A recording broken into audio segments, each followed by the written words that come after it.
मंजिल है इंसानी सआदत की,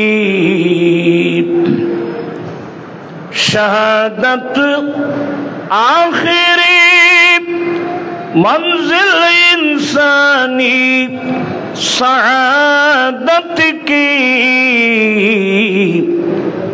वो खुशकिस्मत है जिन्हें मिल गई दौलत शहादत की। उपस्थित रज़विया नुरिया कमिटी बांग्लादेश खासखामा 1 নং ওয়ার্ড শাখার ব্যবস্থাপনায় দক্ষিণ খাসখামা জামে মসজিদ প্রাঙ্গণে আহলে বাইত রাসূল তথা মুত্তাবিঈনে আহলে বাইত রাসূল যারা সেদিন 61 হিজরিতে কারবালার মাঠে ন্যায়ের পক্ষে কাজ করতে গিয়ে শাহাদাত বরণ করেছিলেন, সেই সব শুহাদা ইকরামের স্মরণে আয়োজিত মাহফিলের সভাপতি জনাব নিয়াজ মোহাম্মদ শাহরিয়া, সভাপতি দক্ষিণ খাসখামা জামে মসজিদ পরিচালনা কমিটি, আজকের মাহফিলের উদ্বোধক হিসেবে আসার কথা রয়েছে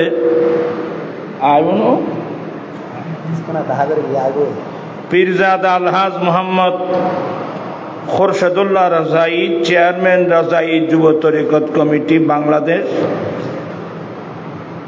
অত্যন্ত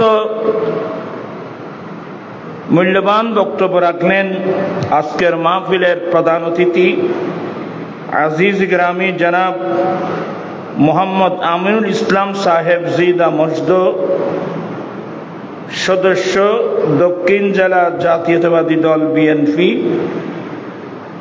ও সাবেক একান্ত সচিব বেসামরিক বিমান ও পর্যটন প্রতিমন্ত্রী মীর মোহাম্মদ নাসির উদ্দিন। মূল্যবান বক্তব্য রাখলেন আজিজ গ্রামী মৌলানা মোহাম্মদ কামরুদ্দিন সাহেব জিদা মসদ, খতিব পূর্ব জিউরি শাহী জামে মসজিদ আনোয়ারা, হাফেজ মৌলানা মোহাম্মদ রাজুল করিম রাজভী, খতিব ইমাম দক্ষিণ খাসখামা জামে মসজিদ সহ অসংখ্য উলামা ইকরাম, বিরাদারান ইসলাম রহমানি ওয়া রাহিমাকুমুল্লাহ তাআলা। মহান রব্বুল আলমিনের দরবারে লাখো কোটি শুকরিয়া যে রব্বুল আলমিন ইসলামী নববৎসরের প্রথম চাঁদ মুহররমুল হারামে আয়োজিত নুরানি ইমানি মাহফিলে যোগদান করে দুনিয়া এবং আখিরাত উভয় জাহানের কামিয়াবি হাসিল করার তৌফিক দিয়েছেন। সে রব্বুল আলমিনের দরবারে লাখো কোটি শুকরিয়া আদায় করছি। সবাই উচ্চস্বরে বলুন আলহামদুলিল্লাহ। আপনাদের শুকরিয়া আদায় করছি যারা মাহফিলে এসেছেন, বিশেষ করে আমার ডানে বামে অতিথিবৃন্দ যাদের আগমনে মাহফিলের সৌন্দর্যটা বৃদ্ধি হলো, আমি তাদের শুকরিয়া আদায় করছি। বিশেষ করে রজবিয়া নুরিয়া কমিটি খাসখামা শাখা এবং যাদের তত্ত্বাবধানে জনাব আবু নাঈম সওদাগর, আরিফুল ইসলাম রিদওয়ান, মোহাম্মদ মোশাররফ, মোহাম্মদ শাকিল, মোহাম্মদ জুনায়েদ, বিশেষ করে যাদের সার্বিক সহযোগিতায় মাহফিল দক্ষিণ খাসখামা জামে মসজিদ পরিচালনা কমিটি, এলাকাবাসী প্রবাসীবৃন্দের এলাকাবাসী প্রবাসীবৃন্দের শুকরিয়া আদায় করছি। রব্বুল আলামিন আমাদের আশা বসা সাহেবে দাওয়াতের ইন্তজামকে কবুল করুক। সবাই বলুন আমিন। আজকে মুহররমুল হারামের 8 তারিখ, আগামীকাল 9 তারিখ, তারপরের দিন 10 তারিখ।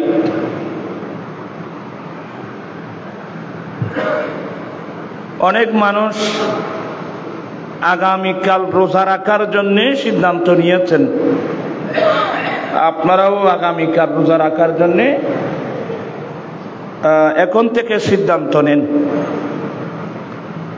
আজকের মাহফিলটা যদিও বা আহলে বাইতে রাসূলের স্মরণে, কিন্তু এই মুহররমুল হারামের অনেক ইতিহাস।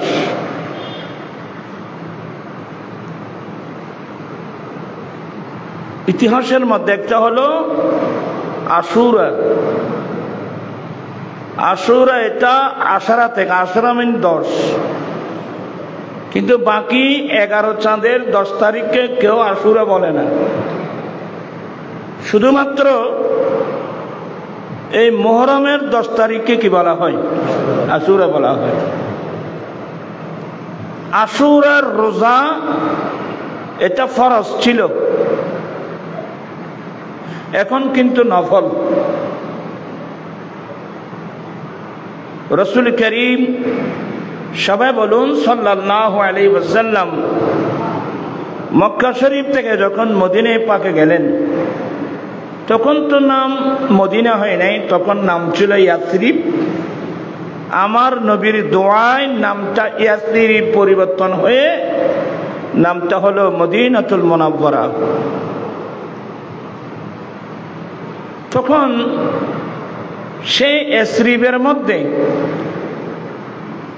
এই তারা আর মিকে উগ্র নেই, ও এবার মিকে ফিরে গিয়ে দিবে এখন এবার এখন শেয়ার দাও না হুজুর তানারা একখানা এটা খাস খাওয়া মানুষ কম ফল না, কম না রো।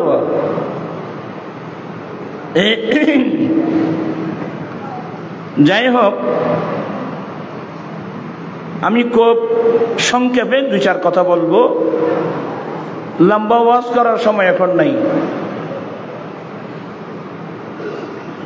সব সংক্ষেপ। আমাদের হায়াত অল্প, আমাদের হায়াত কম। আমি এক কিতাব দেখছি যে, যেমন তারিখে মদিনায়ে দামেস্কের ইতিহাস, রাইটার আল্লামা ইবনে আসাকির। এটা কয় খণ্ড জানেন? 80 খণ্ড। কয় খণ্ড?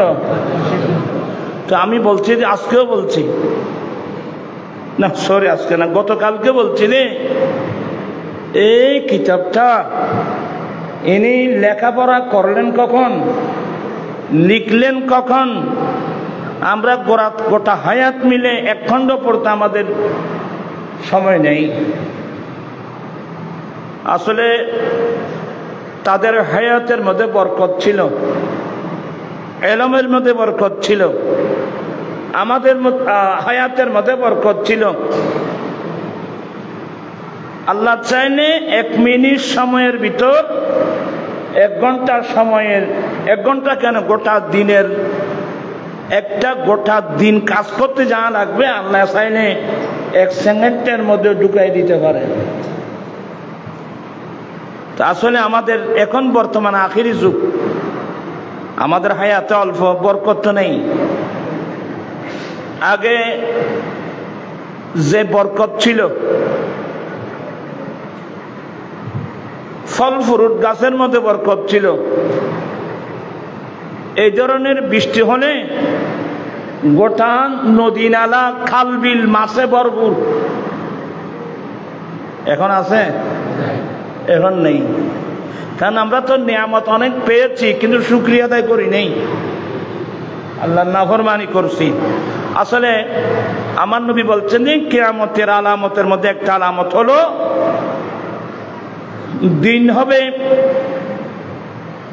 সপ্তাহ হবে দিনের মতো, মাস হবে সপ্তাহের মতো, বছর হবে মাসের মতো, অর্থাৎ বরকত থাকবে না।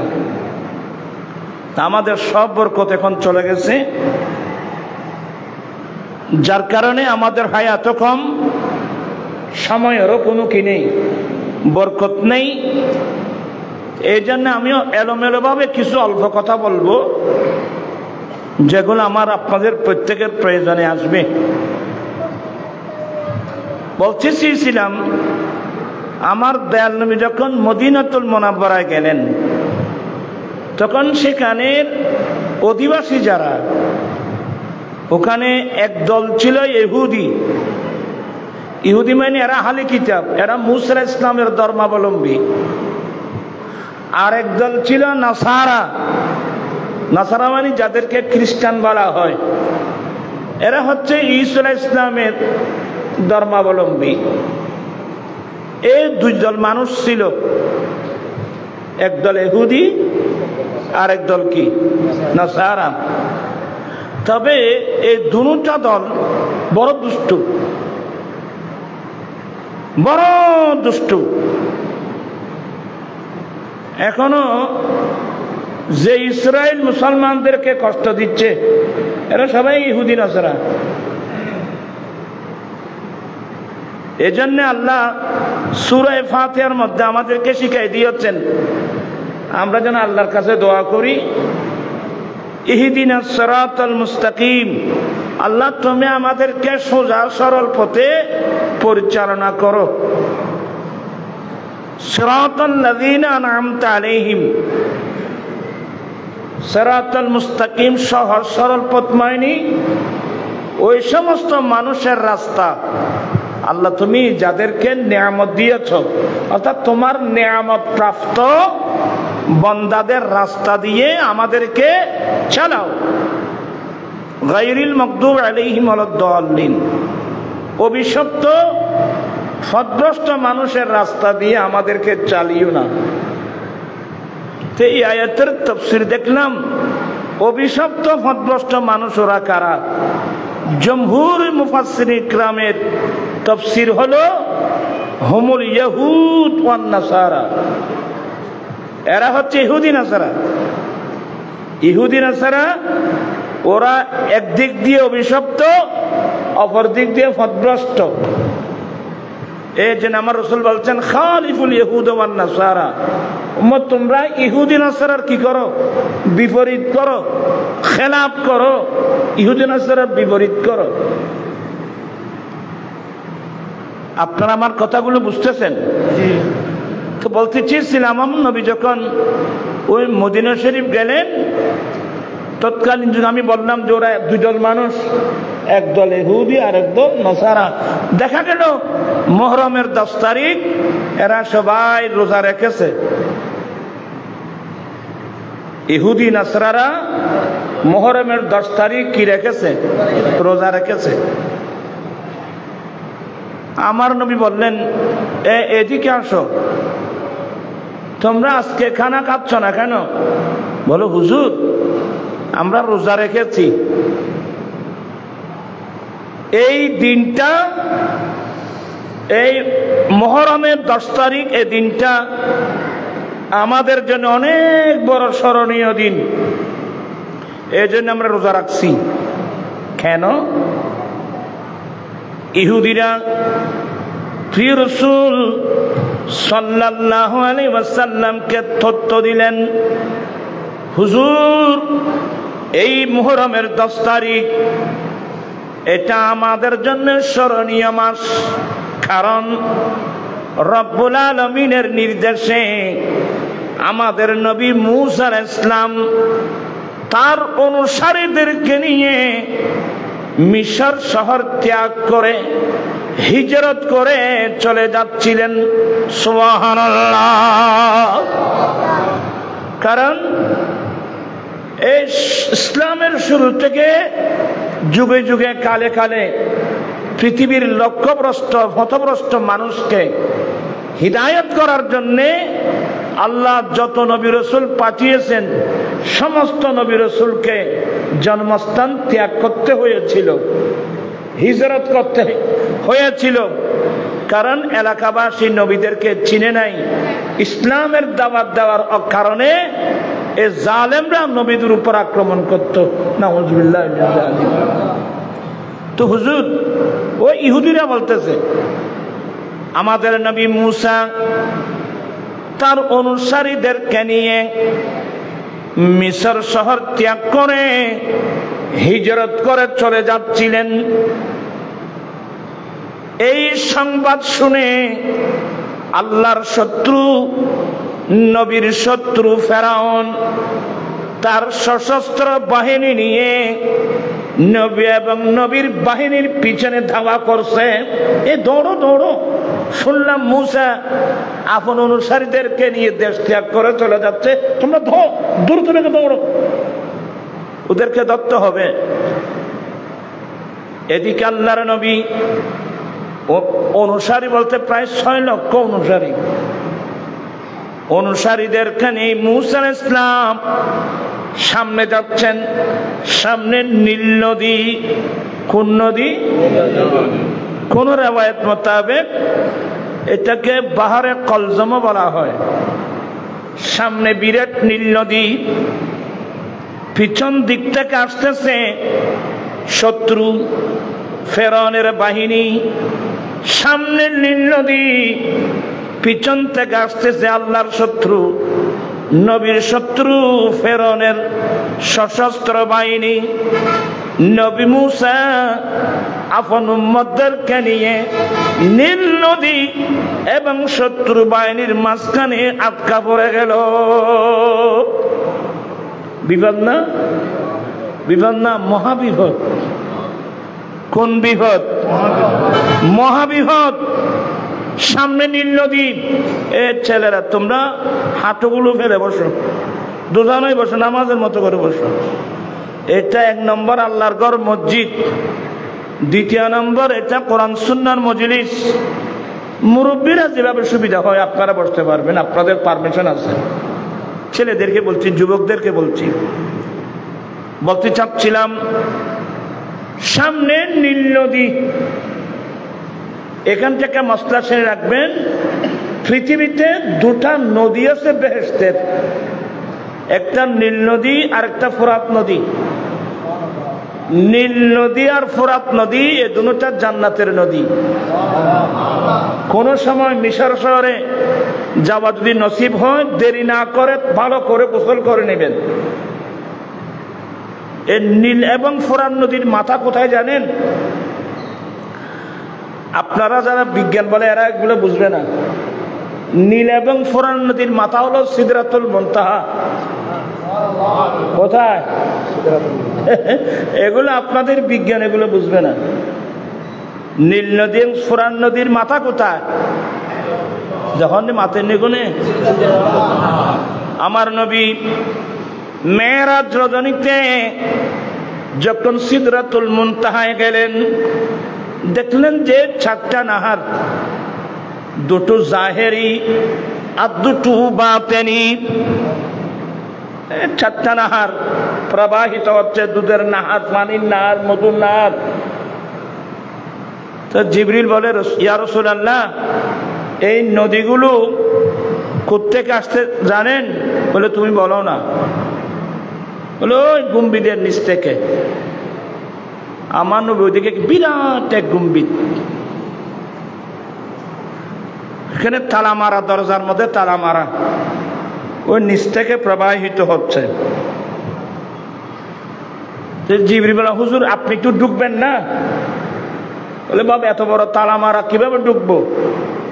আমার রাসূল তো সব জানে, জিবরিল মাধ্যমে বলাচ্ছেন, রেকর্ড করতেছেন। বলো যে চাবি তো আপনার কাছে, সব কিছুর চাবি। উতিতু মাফাতিহাস সামাওয়াত, 7 আসমান 7 জমিনের চাবিগুলো আমার দয়াল নবীর নবুয়তের হাতে। আর আজকে যে গোটা বিশ্বে তেলের খনি, ডিজেলের খনি, অকটেন, পেট্রোল, কেরোসিন, স্বর্ণ চাঁদি, আপনারা যেভাবে এই খনিজ দ্রব্যগুলো, সম্পদগুলো আপনারা পাচ্ছেন, আমার নবী তালা খুলে দিয়েছেন, এই জন্য পাচ্ছেন। কথা বলছেন? আমরা তো ওগুলো বুঝি না। তো বলে ইয়া রাসূলুল্লাহ এই গম্ভীরের চাবি আপনার কাছে আছে তো? বলে আমার কাছে আছে মানে তো নবী কি না জানত দে না এবার তাই খোয়ার দেরি বলে হুজুর এই তালার চাবিটা হলো বিসমিল্লাহির রহমানির রহিম। বিসমিল্লাহ বিসমিল্লাহ আর ভাই তারা বহুত সহ্য করছি রাজনীতি করে তার ভাই তারা কত নেই নে আরে বিসমিল্লাহ করছে পদে বিসমিল্লাহ বিএন নিতে খালি বিসমিল্লাহ বল বিএন নিতে ছাগল কাহাকে বলে প্রকার কি কি জানেন? কোথায় বিসমিল্লাহ? কোরআন শরীফ কখন নাজল হলো? আর আসলে কতদিন ফলত তালত আছে আবার ই করছেন বলে রাজনীতি আয় যাবে তোমার আবার আল্লাহ গাল দিবে। তাহলে বলো হুজুর এই তালার চাবি হলো বিসমিল্লাহির রহমানির রহিম। এখানে আপনারা যারা ইংরেজি শিক্ষিত বাংলা শিক্ষিত মানুষ মার্কেটে গেলে একটা বই সংগ্রহ করবেন, রহস্যে ভরা বিসমিল্লাহ ভাই মোহাম্মদ নুরুল ইসলাম। কি বললাম? রহস্যে ভরা বিসমিল্লাহ ভাই মোহাম্মদ নুরুল ইসলাম। এই যে ইসলামের যে বিধান, আমরা যারা মুসলমান আমরা যে কোনো ভালো কাজ করতেই বিসমিল্লাহ, যে কোনো ভালো কাজ করতেই কি বিসমিল্লাহ। আর বিসমিল্লাহ পড়া যায় না সে কাজ কোনো মুসলমান করতে পারবে না।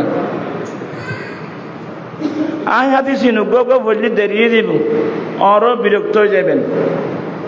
যখন বিসমিল্লাহির রহমানির রহিম পড়লেন ঠাস করে তালাটা খুলে গেল, দেখলেন যে গম্বুজের ভিতরে 7টা পিলার, এক পিলারে লেখা আছে বিসমে, আর পিলারে লেখা আছে আল্লাহ, আর পিলারে লেখা আছে আর রহমান, আর পিলারে লেখা আছে আর রহিম। দেখলেন যে 4টা নাহার, বিস্মের মিম থেকে একটা, লফজ আল্লাহর হা থেকে একটা, রহমানের মিম থেকে একটা, রহিমের মিম থেকে একটা। এই বিসমিল্লাহির রহমানির রহিমের 7টা বর্ণ থেকে আল্লাহ 7টা পানির নাহার সৃষ্টি করেছেন। এবং আমার আল্লাহ বলেন, হে রাসূল এই বিসমিল্লাহির রহমানির রহিমের মধ্যে আমার যে নাম আছে, আপনার যে উম্মত আমাকে এই নামে ডাকবে আমি তাদেরকে ওই 4 নদীর পানি পান করায় তাদের পিপাসা নিবারণ করব। আচ্ছা যাই হোক, তো জিবরিল বলেন, আমার নবী বলতে জিবরিল বুঝতে পারলাম এই 4টা নাহার গম্বুজ থেকে আসতেছে, যাচ্ছে কোথায়? বলে এখানে 2টো নাহার জাহেরি আর 2টো নাহার বাতেনি। জাহেরি যেই 2 নদী 2 নাহার, একটা হলো নীল আর একটা হলো ফোরাত। একটা নীল নদী আর একটা ফোরাত নদী। এই জন্য বললাম যে এই নদীগুলো জান্নাতের নদী। এগুলো আপনাদের আইডিয়া, আপনাদের নেই, আর আপনাদের বিজ্ঞানের মধ্যে কথাগুলো নেই, এগুলোর সাথে আমাদের মিলে না। তা আল্লাহ সবাইকে এগুলো বোঝার তৌফিক দান করুক। আমার নবী কি বলছেন? ইহুদিরা যে আমাদের নবী মূসা আলাইহিস সালাম, আপনারা আমার কথার লাইনে থাকবেন, যখন নীল নদীর পাড়ে গেলেন, এদিক দিয়ে নীল নদী, পিছন দিক থেকে আসতেছে ফেরাউন শত্রু, বিরাট বিপদ মুসিবতের সময়। আল্লাহ বলেন মূসার লাঠিটা কই? লাঠি কোনো আছে না মূসা আলাইহিস সালামের? মূসার লাঠিটা নাও। মূসা আলাইহিস সালামের একটা লাঠি আছে। আল্লাহ বলেন মূসা তোমার এই লাঠি দিয়ে নীল নদীর মধ্যে আঘাত করো।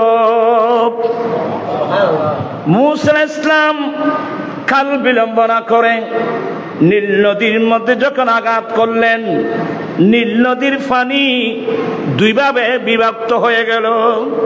পানি হবাক হয়ে গেল 2 ভাগ। এগুলো আমাদের ব্রেনে আসবে না। আল্লাহ কোরআন বলেন ওয়াইজ ফারাকনা বিকুমুল বাহরা, আল্লাহ পানি দুই ভাগ করে দিলেন। আল্লাহ পারে কি পারে না? আরে এখনো বাস্তব দেখেন, সমুদ্রের মধ্যে দুই ধরনের পানি, একটা হলো মিষ্টি পানি আর একটা হলো লবণাক্ত পানি। আবার লোহিত সাগরে গেলে দেখবেন যে কি সুন্দর, এদিক সমস্ত পানিগুলো একেবারে রক্তের মতো লাল, আর বাকিগুলো এগুলো আল্লাহর কুদরত। এখানে বান্দার কোনো ব্রেন চলবে না, আর চলবে কোত্থেকে? আল্লাহ বলেন ওয়ামা উতীতু মিনাল ইলমি ইল্লা কালিলা। আরে আমি তো তোমাদেরকে জ্ঞান দিয়েছি একেবারেই অল্প। তো একেবারে অল্প মানে একটা নৌকার পাশে, কিস্তির পাশে একটা ফাঁকি, নদী থেকে পানি নিলে ঠোঁট দিয়ে, তা একটা ফাঁকি যদি নৌকাতে বসে কিংবা কিস্তিতে বসে, নদী থেকে যদি ঠোঁট দিয়ে এক ফোঁটা পানি নেয়, ওই এক ফোঁটা পানি যেমন সারা পৃথিবীর মানুষের জ্ঞানও তেমন, একেবারে অল্প। আর জ্ঞান দিয়ে তো আল্লাহ অল্প। এটা শুধু জ্ঞান ন, দয়া মায়া মোহব্বত ভালোবাসা। আল্লাহ দয়া মায়াকে 100 ভাগে ভাগ করছেন। 100 ভাগে ভাগ করে সৃষ্টি বলতে শুধু মানুষ না, মানুষ, চতুষ্পদ জন্তু, পশু পাখি সবাই মিলে আল্লাহ দয়া মায়া দিয়েছেন মাত্র 1 প্রকার। বাকি 99 ভাগ দয়া আল্লাহ নিজের কাছে রেখে দিয়েছেন। সুবহানাল্লাহ। এগুলো বলতে গেলে অনেক সময় লাগবে। আল্লাহ সবাইকে এগুলো বুঝার তৌফিক দান করুক। আসলে আমাদের এলম তো, জ্ঞান তো একেবারে স্বল্প। আপনি যত বড় দাবি করেন, জ্ঞান একেবারে স্বল্প।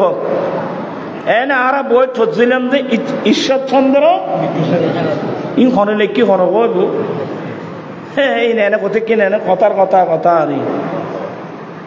কিন্তু বিদ্যার সাগর পড়ুন। কালা, তোরাতে বিরক্ত হয়ে গিয়ে কালা রাসূলুল্লাহি সাল্লাল্লাহু আলাইহি ওয়াসাল্লাম আনা মদিনাতুল ইলমি ওয়া আলিয়ুম বাবুহা।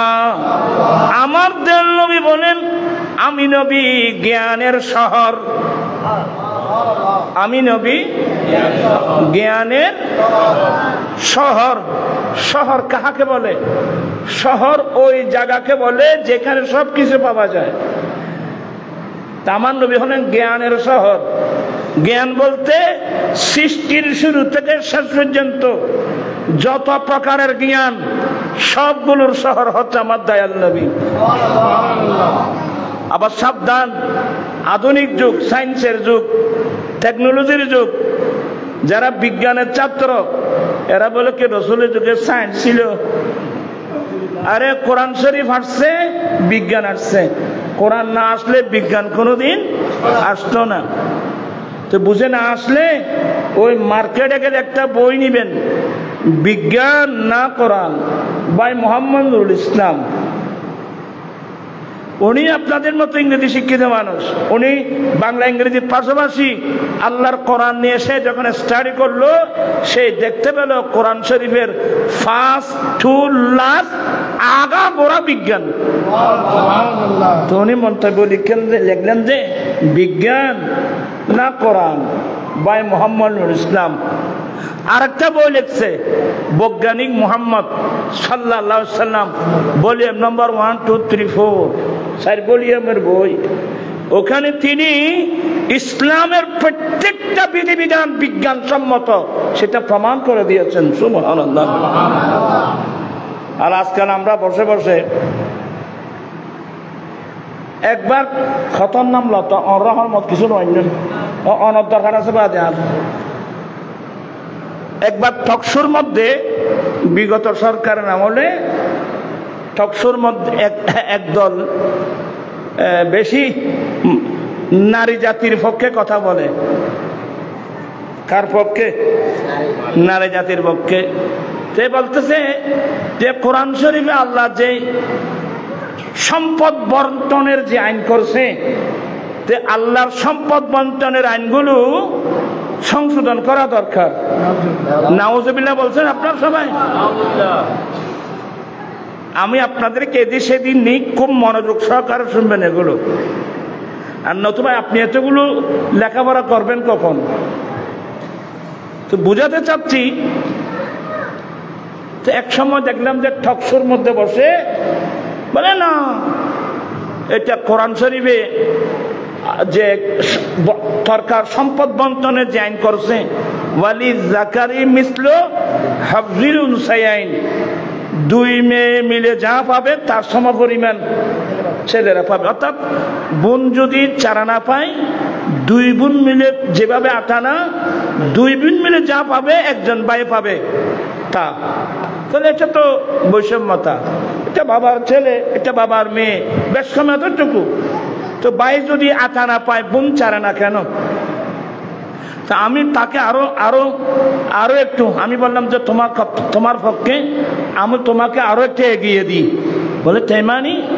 আমি বললাম পুরুষ হলো সবল, নারী হলো দুর্বল। তো যুক্তি বলতেছে দুর্বলকে কি দাও? বেশি দাও, সবলকে কম দাও। হ্যাঁ বলো হুজুর, হয়ে যাও, একটু থামো বাবু, একটু থামো।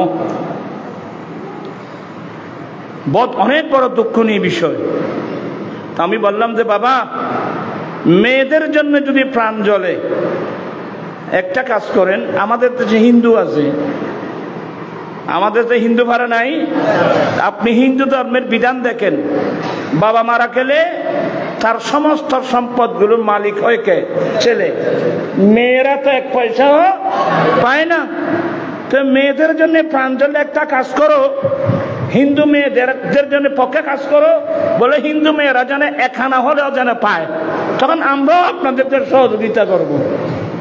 অলরেডি আমার বোন আমার অর্ধেক পাচ্ছে, তা আপনি আমার অর্ধেক পাচ্ছে, এটা বেশি দেখলেন কেন?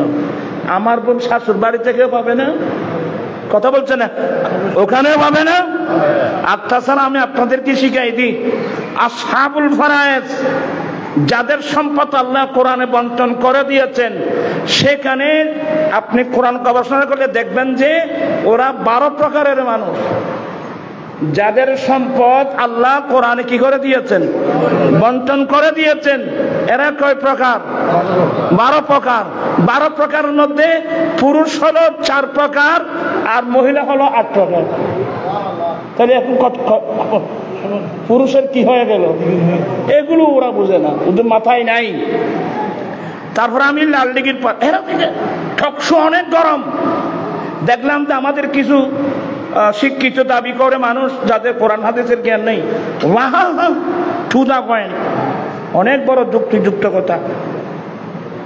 তখন আমি দেখলাম যে মানুষ তো গোমরা হয়ে যাবে। লালদিঘির পারে গিয়ে বললাম, আপনারা যারা টকশোর মধ্যে কথা বলেন, আমিও কিছুক্ষণের জন্য একমত। 50 ভাই বোন 8 আনা 50-50 ভাগ, আমি কিছুক্ষণের জন্য কি করলাম? সমর্থন করলাম। তবে এটা করতে চাইলে এর আগে আইনমন্ত্রীর মাধ্যমে একটা আইন করতে হবে সংসদে। বলে এটা কি? এটা হলো, আমরা জানি যে মা বাবা বয়স্ক হয়ে গেলে মা বাবাকে লালন পালন করার জিম্মেদারি সবগুলো কার উপর? ছেলেদের উপর। ছেলেরা এই বোঝা বহন করে। তো আপনারা একটা কাজ করেন, আগামীতে মা বাবাকে লালন পালন করার ক্ষেত্রে ভাই বোন 50-50 ভাগ। কথা বলছেন না? ভাই বোন 50-50। আমরা ছেলেরা 6 মাস লালন পালন করব, বাকি 6 মাস কিন্তু আমার বোনকে কি করতে হবে? এটা যদি করতে পারেন, এটাও অলরেডি এটা 50-50 কি হয়ে যাবে? ভাগ হয়ে যাবে, কোনো সমস্যা হবে না। 8 আনা ওই আইনটা করতে পারবে। গরিব হয় না, তারপর বুঝিবে মাইয়ে ফল জাড়ালো রাস্তার বার ফোরা সিটিংয়ে মারবে, দেখাই ফোরা ফাইলের ফোরা ফাইলে বতবা ফোরা ফালিজি আই ওর বাড়ি ইংরেজ নাই মা বাপ ফাইলুম তোর হইল আইন করিবেন।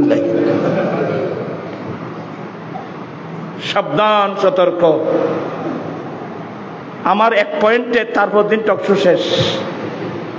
এই আইনটা করতে পারবে? আরে বাবা, অনেক সময় বাবা মারা গেলে 4-5 জন কন্যা সন্তান রেখে যায়। এই মেয়েগুলো সবগুলো তাদের লেখাপড়া, খোরাকি, বিবাহ দেওয়া সবগুলো পায়ের মাথার উপর। তা আল্লাহ যে ওয়ালিদ যাকারে মিসলু হাযিল উনসায়াইন করছে, এটা তো আল্লাহ ঠিকই করছেন। তোমরা এটা নিয়ে এখন ওই নারী নীতি নাকি নারী কমিশন একটা এখানের মধ্যে এগুলো আছে, সেটা নিয়ে এগুলো আছে। আমি নারী কমিশন যেটা ওরা পরামর্শ দিয়েছেন, আমি সরকারকে বলছি এগুলো অনতিবিলম্বে বাতিল করতে হবে। তখনও পারে নাই, আমি তার প্রতিবাদ করেছি। এগুলো সম্পূর্ণ কোরআন সুন্নাহ বিরোধী, মানবতা বিরোধী। দেখি ঠকসুফতে বেগুন হাসান আছে ওগুলো যুক্তি বুঝিনি। এবার আর দেশত কি হবে জানি, ওই সোলাই বাড়িছে ভাগ করছে হয়েছে না, মাথে কা বাগিচা ভাগ করত যখন খাট বিড়ালি বাগান ভাগ করতেছে। আরে বাগান যিনি করেছেন আল্লাহ, উনি ভাগ করে দিয়েছেন, আবার তুমি কোত্থেকে আসছো? এদের দুনিয়ার মধ্যে মানুষের কোনো অভাব নাই ভাই। ও গইলে কি কি হইতে নি? আল্লাহ বলে অঙ্কর্মী দেখে না খেঁচা আছিল। নাউজুবিল্লাহ বলবেন না আপনারা? আমি আপনার কথার মতো বলতেছি, কত ষড়যন্ত্র হচ্ছে জানেন এই দেশের মধ্যে। দিনকে পাহারা দিতে হবে, দিনের পাহারাদার তো নাই। সবাই নিজের জায়গা সম্পদ পাহারা দিচ্ছে। কেউ কোনো আমার জায়গা 1 বিঘত কেউ দখল করতেছে কিনা সবাই পাহারা দিচ্ছে, কিন্তু নবীর বাগান পাহারা দেওয়ার লোক তো নাই। আমার জীবন মরণ সাজাব মাদানী রঙে, আমার জীবন মরণ মাদানী, সেই রঙে রঙে না হলে আল্লাহ রাসূল থাকবে আমার সঙ্গে। আমার জীবন মরণ সেদিন আমি রাগ করে আমি একটা কথা বলছিলাম, আপনাদেরকে বোঝানোর জন্য বলছি। আমাদের দেশে কিছু বুদ্ধিজীবী আছে, সে হাঁটতে বসতে গবেষণা করে, সে হাঁটতে বসতে গবেষণা করতে করতে তার মাথার চুল নাই, চুল শেষ। ওই খাস আমার তেমনি রাস্তার মাথায় যখন যাচ্ছে, দেখলো বিরাট এক আম গাছ, আম গাছের নিচে এক লাউ মিষ্টি কুমড়া। সে ওখানে গিয়ে একবার আম গাছের দিকে তাকায়, একবার ওই লাউ ক্ষেতের দিকে তাকায়, একটু গবেষণা করে দেয়। অনেকক্ষণ গবেষণার পরে বলেন না, এই কাজটা তো ঠিক হয় নাই। নাউজুবিল্লাহ বলেন না, এই কাজটা কি হলো না, ঠিক হলো না। কি বলে এগুলো অযৌক্তিক। যুক্তি কি হয়? বলে যুক্তি বলতেছে গাছ যদি বড় হয় ফল বড়, গাছ ছোট হলে এটাই তো যুক্তি। এত বড় আম গাছ, ফল হলো এত ছোট, আর কনিষ্ঠ আঙ্গুলের মতো একটা লতা মিষ্টি কুমড়া এত বড়, এগুলো অযৌক্তিক না? আল্লাহ কদে ফিরে দিলে তুই বুঝিবি। আল্লাহ কদে আমসিরি এরে খেঁচা ফন আমসিরি ইটার মাথার তুললের উত্তর, যে আমসিরি মাথার তো চুল নেই, মাথা ফাড়ি রক্ত বাইরি, ইটা মাগো মা বলে একেবারে বসে গেছে। ঘন্টা 2 ঘন্টা পরে যখন শেষ ফিরে আসলো, বলে আল্লাহ আসলে তুমি ভালো করছো, আমি বুঝি নাই যে সে এখানে বুঝো তাই হয়তো বুঝো তাই সে যে মাইর হয়নি। আর যুক্তি মতে বড় গাছত বড় ফল, ছোট গাছত তুলা ফল, এলো তো ইয়া তো আমসিরি ফইল আর মাথা ফাড়ি না, বাঁচি হইলেও বাঁচি। এ তরমুজ ফানি, মিষ্টি কুমড়া ফানি, আম যদি গাছত ধরতো আয় তো ফরানো ফুয়ারো মেডির তলে করলে তো বই। ও আল্লাহ কয় দে এবার বুঝিনি। নাউজুবিল্লাহ বলেন। সাবধান, সতর্ক। আল্লাহর কানুন বুঝার চেষ্টা করবেন, না বুঝলে যারা পারদর্শী তাদের কাছ থেকে জেনে নেবেন। আল্লাহর কানুন নিয়ে উল্টে সিধে মন্তব্য করার কোনো সুযোগ নেই। আল্লাহ সবাইকে কোরআন সুন্নাহ সত্যিকারভাবে বুঝে আমল করার তৌফিক দান করুন, আমিন বলেন। আল্লাহুম্মা সাইয়্যিদিনা নাবিয়িনা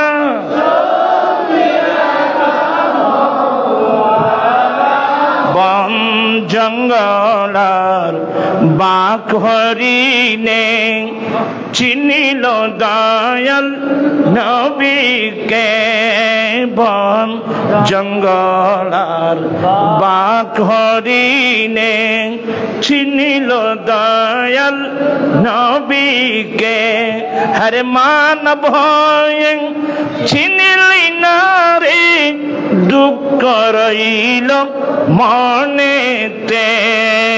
আল্লাহুম্মা সাল্লি সাইয়্যিদিনা নাবিয়িনা মাওলা। আসলে কথার নাম লতা, বেড়ে যায়, আমি আর বলবো না, সংক্ষেপ করে দিচ্ছি, রাত গভীর হচ্ছে, সবাই কাজের লোক, বেকার মানুষ থাকলে আমি একজন আছি, আপনারা সবাই তো কাজের লোক। আমি আগের বয়স এখন নাই বাবা, আগের বয়স নাই, একসময় অনেক দৌড়াদৌড়ি করেছি। এই আনোয়ারা এটা আমার অনেক মহব্বতের জায়গা, অনেক লম্বা লম্বা আলোচনা করেছি, এখন তো আর সে বয়স নেই। আমি যে জিনিসটা বোঝাতে চেয়েছিলাম, ওই যে ইহুদি আমার নবী কি বোঝাচ্ছেন, হুজুর আমাদের নবী মূসা আলাইহিস সালাম তার অনুসারীদেরকে নিয়ে যখন নীল নদীর পাড়ে গেলেন, পিছন দিক থেকে আসতেছে শত্রু। আল্লাহ বলেন, মূসা তোমার লাঠি কই, লাঠি দিয়ে পানির মধ্যে আঘাত করো, সাথে সাথে নীল নদীর পানি দুই ভাগ হয়ে গেল। কয় ভাগ? ওইদিকের পানি ওইদিকে, এদিকের পানি। নীল নদীর মধ্য দিয়ে একটা বিশ্ব রোড। মূসা আলাইহিস সালাম বলেন, ও আমার অনুসারী, চলো আমরা রাস্তা দিয়ে পার হয়ে যাই। মূসা আলাইহিস সালাম উম্মতদেরকে নিয়ে নীল নদীর মাঝখানে গেল। এতক্ষণে ফেরাউন তার সশস্ত্র বাহিনী নিয়ে নীল নদীর পাড়ে এসে আশ্চর্য হয়ে গেল, কিরে কিরে কিরে, নদীর মধ্য দিয়ে বিশ্বরূপ। তো ফেরাউন বলে, গবেষণা করবা, আগে তোমরা এই রাস্তা দিয়ে যাও, মূসা আলাইহিস সালামকে ধরো। আল্লাহ বলেন, আসো, তোমরাও আসো। ফেরাউন এবং সশস্ত্র বাহিনী এরা নীল নদীর মাঝখানে গেল।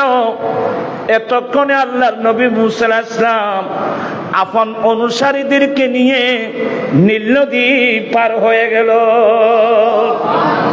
তো নীল নদী পার হয়ে ওয়ান্তুম তানজুরুন, তোরা ছায়া ছিলি দিন না, ওরা দেখতেছিল ফেরাউন তার সশস্ত্র আসতেছে। ওরা যখন মাঝখানে আসলো, এবার আল্লাহ নির্দেশ দেয়, এই নীল নদীর পানি তোরা দুই দিক থেকে এসে এমন ভাবে মারবি, দুই দিক থেকে এসে এমন মারা মারলো, সবাই নীল নদীর পানির মধ্যে হাবুডুবু কাঁপছিল। আর ফেরাউন দুষ্টু, সে বলছে, আমান্তু বিরব্বে মূসা, আমি মূসার রবের উপর ঈমান আনলাম। আল্লাহ বলে, তোমার ঈমান গ্রহণযোগ্য নয়, তুই এই মুখেই তো বলছিলি আনা রাব্বুকুমুল আলা, আমি তোমাদের বড় খোদা। যেই মুখে তুমি খোদা দাবি করছিলে, ওই মুখ দিয়ে নীল নদীর খাদা পানি খাবায় খাওয়া তোকে মারবো। চোখের সামনে আল্লাহর শত্রু ফেরাউন এবং ফেরাউনের সশস্ত্র বাহিনীকে মুহূর্তের মধ্যে আল্লাহ ধ্বংস করে দিয়েছেন। আল্লাহর নবী মূসা অনুসারীদেরকে নিয়ে আল্লাহর এই নিয়ামত দেখতেছিলেন। তো মূসা বলেন, এত বিরাট নিয়ামত, আচ্ছা এই দিনটার স্মরণীয় দিন না? মূসা আলাইহিস সালাম বলেন, এটা আমাদের জন্য স্মরণীয় দিন। এই কথা বলেন, হুজুর আমাদের নবী মূসা আল্লাহর শুকরিয়া আদায় করার জন্য একটা রোজা রেখেছিলেন, আমাদেরকে নির্দেশ দিয়েছিলেন তোমরাও মুহররমের 10 তারিখ আসলে রোজা রাখবা। হুজুর এই দিনটা আশুরার দিন, মুহররমের 10 তারিখ, আমরা যেহেতু মুসা আলাইহিস সালামের ধর্মাবলম্বী এই জন্য আমরা রোজা রাখছি। তাই বলে হ্যাঁ। আমার নবী বলেন, এ ইহুদিরা, মুসা আলাইহিস সালামের ব্যাপারে তোমাদের চেয়ে আমি নবীর হক বেশি। এই কথা বলেন আমার নবী মুহররমের 10 তারিখ রোজা রেখেছিলেন, উম্মতদেরকে নির্দেশ দিয়েছিলেন তোমরাও মুহররমের 10 তারিখ রোজা রাখো। এখনো কিন্তু রমজান শরীফের রোজা ফরজ হয় নাই।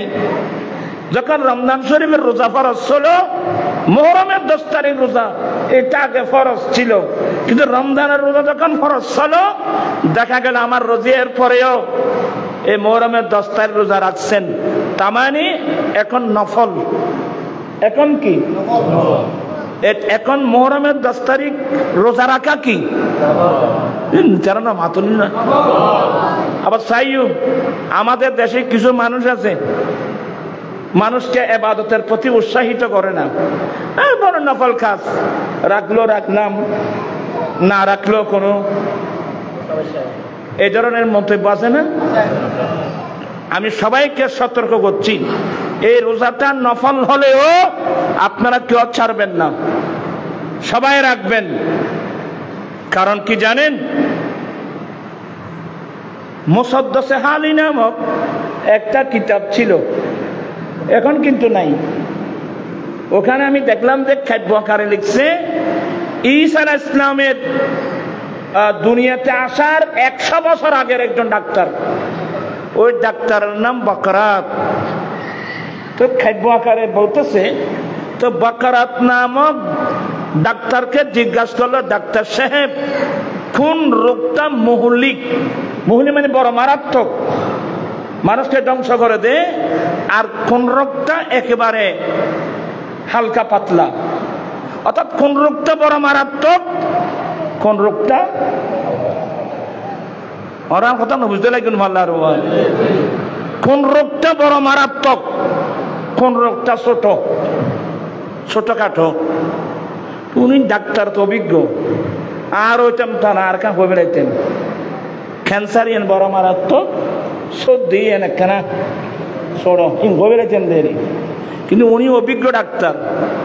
বকরাত বলতেছে বড় বড় রোগ কোনটা জানো? একটা ছোট রোগকে ছোট মনে করা, এটা হলো বড় রোগ। একটা ছোট রোগকে ছোট মনে করা, এটা হলো বড় রোগ।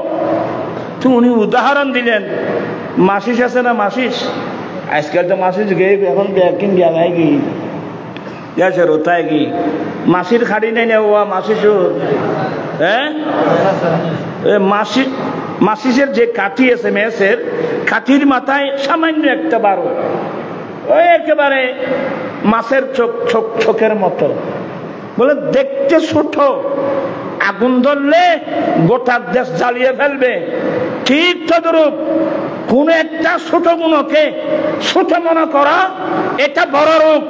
এটা যদি আপনি হালকা মনে করে ফাত্তাই না দেন, এক সময় সে এমন প্রভাব বিস্তার করবে, তোমাকে শেষ করে দিবে। তা আমি এই কথা কি জন্য বললাম?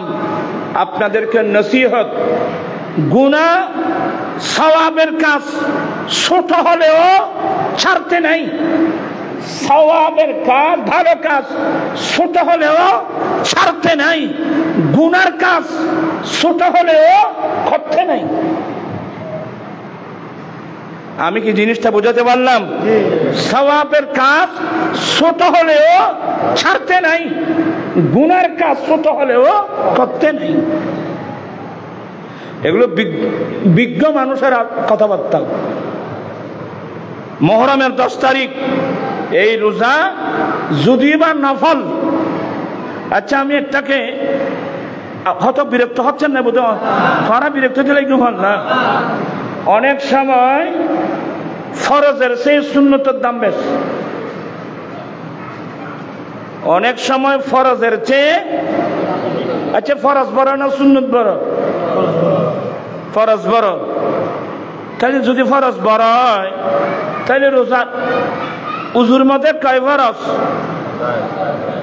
তারা আজ বড় দুঃখিত আছে বাদি আর আজি কথা বিকিন কিনলে করে নিজেও করতে পারি। উজুর মধ্যে কয় ফরজ? আমাদের হানফি মাযহাব মোতাবেক উজুর মধ্যে 4 ফরজ। 1 নম্বর ফাগসিলু উজুহাকুম, 1 নম্বর ওয়াইদিয়াকুম ইলাল মারাফিক, 1 নম্বর মুখমণ্ডল ধৌত করা। 2য় ফরজ হলো কনি পর্যন্ত হাত ধৌত করা। 3য় ফরজ হলো মাথার 4 ভাগের 1 ভাগ মুছে করা, আর তা হলো পা ধৌত করা। এই 4টা ফরজ ইসলামী ভাইরা, স্কুল কলেজ ইউনিভার্সিটির ভাইরা, এই 4 ফরজের আগে আমার দয়াল নবী 3টি সুন্নত দিয়েছেন। এই 4টা ফরজের আগে আমার নবী 3টি কি দিয়েছেন? ফরজের পরে না আগে? তো ফরজের আগে গেল একটু আমার নবী 3টে সুন্নত দিলেন। কি কি? 1 নম্বর খনি পর্যন্ত কবজি পর্যন্ত হাত ধৌত করা, আর তাহলে নাকে পানি দেবা, আর তাহলে কুলি করা। আমার রাসূল এই 3টি সুন্নত দিলেন। আমার নবী উজুর 4 ফরজের আগে এই 3টি সুন্নত কেন দিলেন? আমার নবী বড় দার্শনিক, আমার নবী বড় বৈজ্ঞানিক, আমার নবী বড় দার্শনিক। কি আমার নবী 3টি সুন্নত কেন দিলেন জানেন? আমরা উজু করব কি দিয়ে? তারা না দুঃখিত আছি, আমরা উজু করব পানি দিয়ে। পানি উজু কি দিয়ে বানানো হয়? পানি দিয়ে। কোন পানি? পবিত্র পানি। এখন পবিত্র পানি কাকে বলে? এখানে অনেক রসায়নের যারা ছাত্র আছে, রসায়নের মধ্যে পানির 18টা গুণ আছে, কারণ রসায়ন বিজ্ঞানের মূল হলো পানি। পানির 18টা গুণ আছে রসায়ন বিজ্ঞান মোতাবেক, কিন্তু আমাদের ইসলাম ধর্মে পানির মেইন গুণ 3টা। একটা হলো পানির রং, আরেকটা হলো পানির স্বাদ, আরেকটা হলো পানির গন্ধ। যেই পানির 3টি গুণ ঠিক থাকবে আপনি সিদ্ধান্ত নিতে পারবেন এই পানি পবিত্র। এই জন্য আমার দয়াল নবী ওই উজুর 4টা ফরজ আদায় করার আগে 3টা সুন্নত দিলেন। 1 নম্বর হাতের কবজি পর্যন্ত পানি হাতে নেওয়া, কারণ হাতে পানি নিলে পানির রং যাচাই করা যাবে। এরপরে যখন নাকের মধ্যে আমরা পানি দেব, তাহলে পানির ঘ্রাণ সম্পর্কে আপনি পরীক্ষা করতে পারবেন। আর যখন পানি কুলি করব জিহ্বার সাথে লাগবে, তখন আপনি পানির স্বাদ বুঝবেন। আমার নবী 3টি সুন্নত দিলেন ওই পানির 3টি গুণ যাচাই করার জন্য। আল্লাহু আকবার, আল্লাহু আকবার, আল্লাহু আকবার। গবেষণাগুলো করেন। আপনি 3টা সুন্নত যদি ছেড়ে দেন তাহলে অনেক সময় ফরজ চলে যাবে, আপনি নাপাক পানি দিয়ে উযু করতে হবে। তো এই ধরনের অনেক সময় মুস্তাহাবের দাম বেশি। যেমন দেখবেন আজকাল অনেক বড় বড় মসজিদে বড় বড় মোহতম সাহেব, ইমাম সাহেব নামাজ কিভাবে বাঁধে, হাত বাঁধে দেখবেন। আল্লাহু আকবার। দেখেন না বুঝো, আপনার সিটার পরে থাকেন তো বড় বড় হুজুর দেখবেন যে হাত বাঁধে কিভাবে, আল্লাহু আকবার, আল্লাহু আকবার। অথচ তাকবীরে তাহরিমা, বাবু তোমরা এক কথা বলিও না, তাকবীরে তাহরিমা করতে 2 হাত কানের লতি পর্যন্ত উঠানো, এটা সুন্নতে মুআক্কাদা।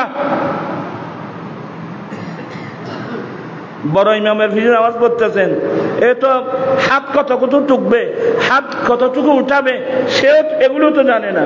দেখবেন আল্লাহু আকবার। হ্যাঁ, কানের লতি পর্যন্ত হাত উঠানো সুন্নতে মুআক্কাদা। কিন্তু কানের লতির সাথে বৃদ্ধাঙ্গুল লাগানো এটা মুস্তাহাব। আপনার কথা বুঝে নেন, কানের লতি পর্যন্ত হাত উঠানো সুন্নতে মুআক্কাদা, লতির সাথে লাগানো মুস্তাহাব। হুজুর মুস্তাহাবি কাজ না করলে সমস্যা কি? মুস্তাহাবি কাজ না করলে, সবাই জ্ঞানী মানুষ, এই যে কানের লতিগুলো আমার চোখের দৃষ্টির ভিতরে না বাইরে? তোমার কানের লতি তুই চোখে দেখো নি চলছে না মাথে চাও না, ব্রেইন লাগবে, কোরআন হাদিস বুঝতে ব্রেইন লাগবে বাবা। আর মুরব্বী লোক হইতো দে 1 মন এলাম তাই 10 মন আকল লাগবে। আমার ভাইয়েরা, এক কানের লতি আমার চোখের দৃষ্টির বাইরে, আমি হাত উঠালে কানের লতির উপরে যাওয়ার সম্ভাবনা আছে, নিচে থাকার সম্ভাবনা আছে। সন্দেহাতীত ভাবে সুন্নতে মুআক্কাদা আদায় হবে না। আমি একটা মুস্তাহাবি কাজ যদি করি, কানের লতির সাথে হাতটা বৃদ্ধাঙ্গুলটা লাগিয়ে দিই, একেবারে সন্দেহ ছাড়া সুন্নতে মুআক্কাদা আদায় হবে। বলো হুজুর এগুলো কোনো কিতাব আছে? তাই কিতাবের বাদ কথা বলছি না। একটা কুদুরি, হানিফি মাযহাবের বড় একটা বেকার কিতাব, এই কুদুরি সারা জওহারাতুন নাইয়ারা, ওখানে লেখা আছে ওয়ায়ামুস সুহা, কানের লতির সাথে হাত লাগাবে।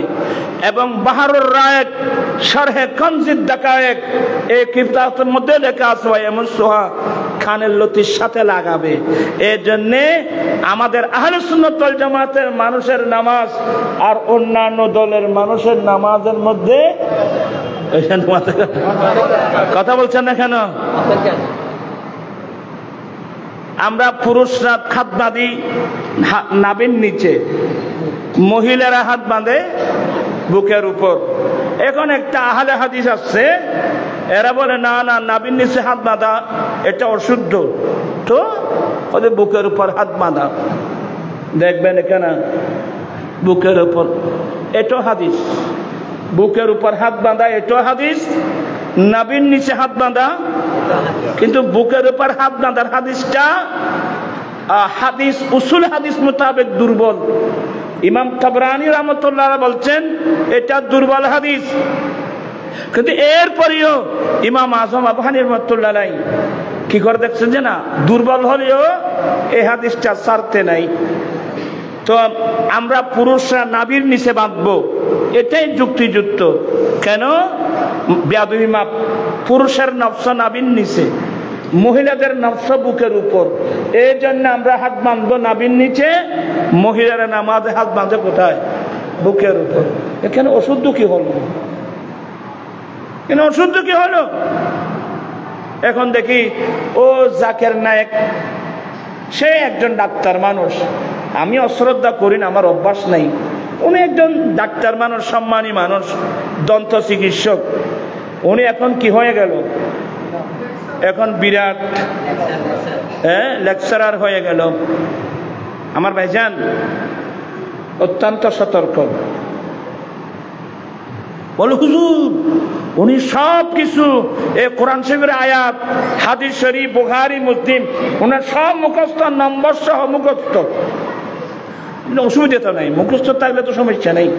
আমাদের হাফেজ সাহেবরা 30 পারা কোরআন মুখস্থ না, মানুষ এটা না বলে। আমাদের হাফেজ সাহেব 30 পারা কোরআন মুখস্থ, অনেক হাদিসও মুখস্থ থাকে। বাবা ফার্মেসি চিনেন?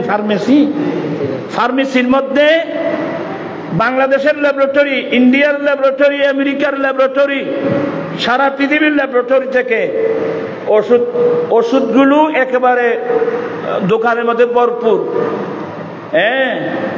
কোন ওষুধ, ওষুধের নাম কি, বানান সহ যারা ফার্মেসি করে এদের মুখস্থ।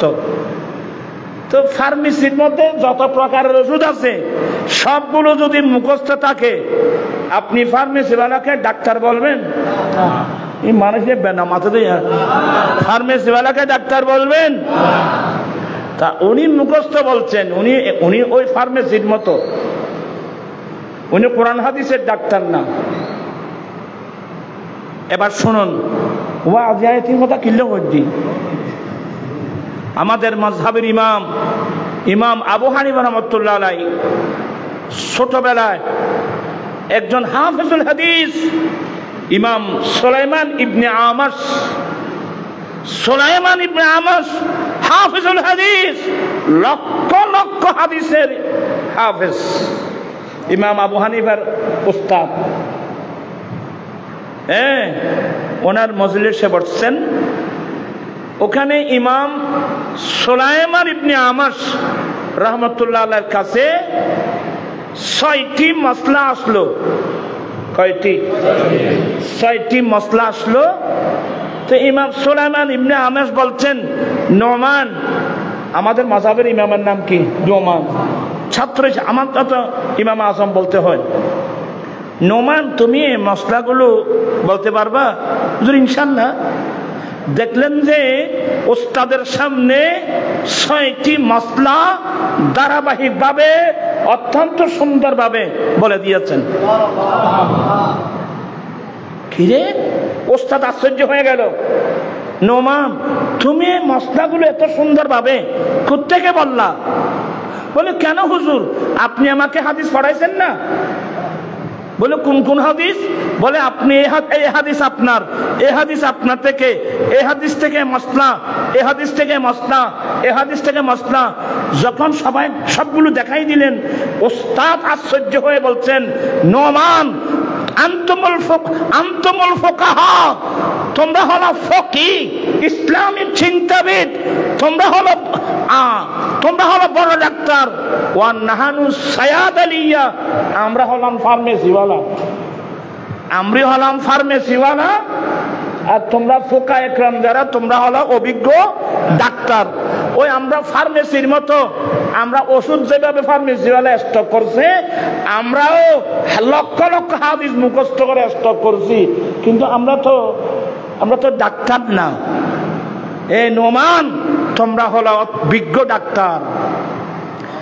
যেখানে উস্তাদ হাফেজুল হাদিস সুলাইমান ইবনে আমাশ ইমাম আবু হানিফাকে বড় কোরআন সুন্নাহর বড় ডাক্তার বলছে, আর এই যুগের নামদারি কিছু আলে হাদিস সে ইমাম আবু হানিফাকে গালি দিচ্ছে। লাকাদ জানাল বিলাদা ওয়া মান আলাইহা ইমামুল মুসলিমিন আবু হানিফা সালাতু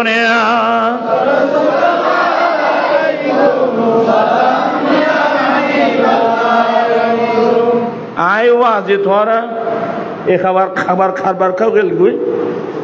বলতে চাচ্ছিলাম, আমার নবী কি বললেন? মুসা আলাইহিস সালামের বিষয়ে তোমাদের চেয়ে আমি নবীর হক কি বেশি। আর কথাই তুমি গে বুঝি আর একে গেলে কেন রাস্তা বকিয়াল রাখো। আমার নবী মুহররমের 10 তারিখ রোজা রাখলেন, উম্মতদেরকে নির্দেশ দিলেন, তোমরা মুহররমের 10 তারিখ কি রাখো, এই রোজা কিন্তু নফল। কিন্তু আমার ভাইরা, আমার নবীর ইন্তেকালের কিছুদিন পূর্বে নবীর একজন সাহাবা মারা গেলেন। কয়েকজন সাহাবা মিলে গোরস্থানে খবর খনন করছিলেন। খবর করে দেরি আর আগে কদিন খবর করে আছে না নাই? এইটা খবর করে দে আজের মার কিস্তা কর খবর না ভাই বুঝত। এরা কয়েকজন নবী সাহাবা খবর খনন করছিলেন। খবর খনন আমার নবী ওইখানে ছিল। খবর খনন করতে করতে একজন সাহাবা শিকায়ত করলেন, ইয়া রাসূলুল্লাহ, মুহররমের 10 তারিখ এটা এমন একটা দিন, ইউআযিমুল ইহুদু ওয়ান নাসারা, এই দিনকে ইহুদিরাও সম্মান করে রোজা রাখে, নাসারারাও সম্মান করে রোজা রাখেন। ইয়া রাসূলুল্লাহ, এই মুহররমের 10 তারিখ এটা এমন একটা দিন, ইহুদিরাও সম্মান করে, নাসারারাও সম্মান করে, আমরাও সম্মান করি। ইয়া রাসূলুল্লাহ, এখন তো আমাদের কর্মটা ইহুদি নাসারাদের সাথে মিলে গেল। বড় মজার প্রশ্ন। মিলে গেল। তো মিলে যখন গেছে, নবী কি বাদ দিয়ে ফেলছে? আমার নবী বলেন, ও সাহাবা, তুমি ঠিক বলছো। আগামী 1 বছর যদি আমি রাসূল দুনিয়ায় বেঁচে থাকি, আগামী বছর থেকে আমি মুহররমের রোজা 2টো করে দেব। ওই ইহুদি নাসারার সাথে সামঞ্জস্য না হওয়ার জন্য আমার নবী বলছেন, আমি আগামী বছর যদি দুনিয়ায় থাকি, মুহররমের রোজা কয়টা করে দেব? 2টা করে দেব। একটা 9 তারিখ আর একটা 10 তারিখ, অথবা 10 তারিখ 11 তারিখ। তাহলে আমরা রোজা কয়টা রাখবো? আরো জোরে, আমরা রোজা কয়টা রাখবো? 2টা। পাশাপাশি আরেকটা রোজা আছে 13 তারিখ, 14 তারিখ, 15 তারিখ। 13, 14, 15 প্রত্যেক রমজান শরীফ ছাড়া প্রত্যেক চাঁদের 13, 14, 15 3টি রোজা। এটার নাম আইয়ামে বীদ। এই রোজাগুলো রেখেছিল আমাদের আব্বা জান্নাত থেকে দুনিয়াতে আসার পর। আমাদের আব্বা আদম আলাইহিস সালামের চেহারা মলিন হয়ে গেল। একদিন যখন আয়না দেখছে, জান্নাতি চেহারা রং পরিবর্তন হয়ে গেল। আদম আলাইহিস সালাম কেঁদে উঠলেন, আল্লাহ, আমি জান্নাতের মধ্যে কত সুন্দর ছিলাম, আমার চেহারার রং কত সুন্দর ছিল, এখন দুনিয়াতে আসার পর সূর্যের কিরণ লেগে আমার চেহারা মলিন হয়ে গেল। আল্লাহ বলেন, জিবরিল, আমার আদমকে বলো, সে জান্নাতি চেহারা যদি জান্নাতি সেই সৌন্দর্য যদি ফিরে পেতে চায়, প্রত্যেক চাঁদের 13, 14, 15 তারিখ 3টা রোজা রাখতে বলো। এগুলোকে আইয়ামে বীদের রোজা বলা হয়। আমি অনেক মাহফিলে বলছি, আমাদের দেশে মেয়েরা মেকআপ করে, মেকআপ তোমারও তো ডুবে তো নাইবের সময় বলল, এত আর মেকআপ সারুকো কিনে আনো। আমি মেয়েদেরকে বলবো, মা তুমি মেয়ে, আমার বোন যাই হোক, কেউ এ সমস্ত মেকআপ আজেবাজে রং কেউ লাগাবেন না, কেউ আজেবাজে রংগুলো লাগাবেন না। আর আপনাদেরকে বলছি, বিবাহের আগের দিন আপনারা মেয়েদেরকে নিয়ে যান কোথায়? নামা থেকে মানুষ করে ফাল্লারে। এই ফাল্লারের রং লাগিয়ে এই মেয়েটা উজু বানালেও হবে না, গোসল করলেও হবে না। আর এই রঙের কি প্রয়োজনটা ছিল? আপনি ফাল্লারের রং দেখে সুন্দর হবেন? আসলে হঠাৎ নাম বাজি ব্যক্তি নিয়ে কেন করতেন? আগের যুগের মেয়েদেরকে ফারার মেয়েরা সাজিয়ে দিয়েছে শত সুন্দর করে। আমাদের আম্মা মায়েশা সিদ্দিকা 6 বছর বয়সে নবীর সাথে আগদ হলো। আগদের পরে আরো 3 বছর বাবার ঘরে ছিল। হিজরত করে যখন মদিনায় গেলেন, মায়েশার বয়স 3 কত 9।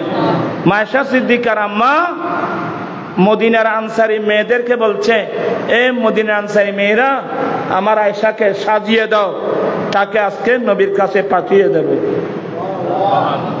তো পাড়ার মহিলারা এই মেয়েকে সাজালে হয় না। এই যে পার্লারে নিয়ে যাচ্ছ, একজন মহিলার কাছে একজন আল্লাহর কোনো ভয় ডর বলতে কিছু আছে? আর আপনি পার্লারে গিয়ে যত সুন্দর লাগান, একেবারে দেখতে তো অনেক সুন্দর, তো পার্লারের রং কি সবসময় থাকবে? যখন চলে যাবে, জামাই কিনে এত লাল মিকে আসিল, এত খালা হয়ে গিয়ে কিন্তু দুঃখ তোর অর্জন নেবে আপনি। আমি আমার ছেলে, মেয়ে, মা, বোন সবাইকে নিজের মেয়ের মতো, বোনের মতো মহব্বত করে বলছি, আপনারা কেউ এগুলো লাগাবেন না। আপনি যদি স্থায়ী সৌন্দর্য লাভ করতে চান, এই চেহারাটা খেয়ে দিল তোমাকে। হ্যাঁ, স্থায়ী চান, আমি অনুরোধ জানাবো, 5 ওয়াক্ত নামাজের জন্য ভালোভাবে 5 বার উযু বানাবেন। উজু নষ্ট, উজু ভেঙে গেলে নতুন করে উজু লাগিয়ে দিলেন। 5 ওয়াক্ত নামাজ ঠিকভাবে পড়বেন, গভীর রাত তাহাজ্জুদ পড়বেন, আর প্রত্যেক চাঁদের 13, 14, 15 3টি রোজা রাখেন। এই কাজগুলো নিয়মতান্ত্রিক ভাবে আদায় করবেন। আপনি দেখবেন যে আপনার রং যত কালো হোক, আপনার চেহারার মধ্যে লাবণ্যতা এসে যাবে,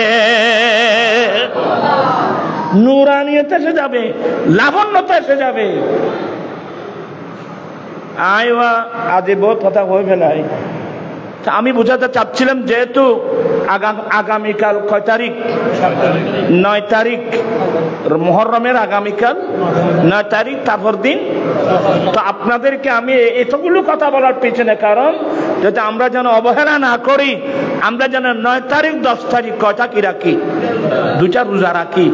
এই জন্য আমি এই কথাগুলো বললাম। আপনার কি মনে কষ্ট নিয়েছেন?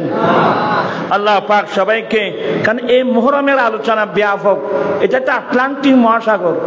আর মুহররম এটা এমন একটা মাস, যত বড় বড় আম্বিয়া কিরাম, আমাদের আব্বা, আমাদের আম্মা আদম আলাইহিস সালাম, হাওয়া আলাইহিস সালামের দোয়া কবুল হয়েছে এই মুহররমের 10 তারিখ।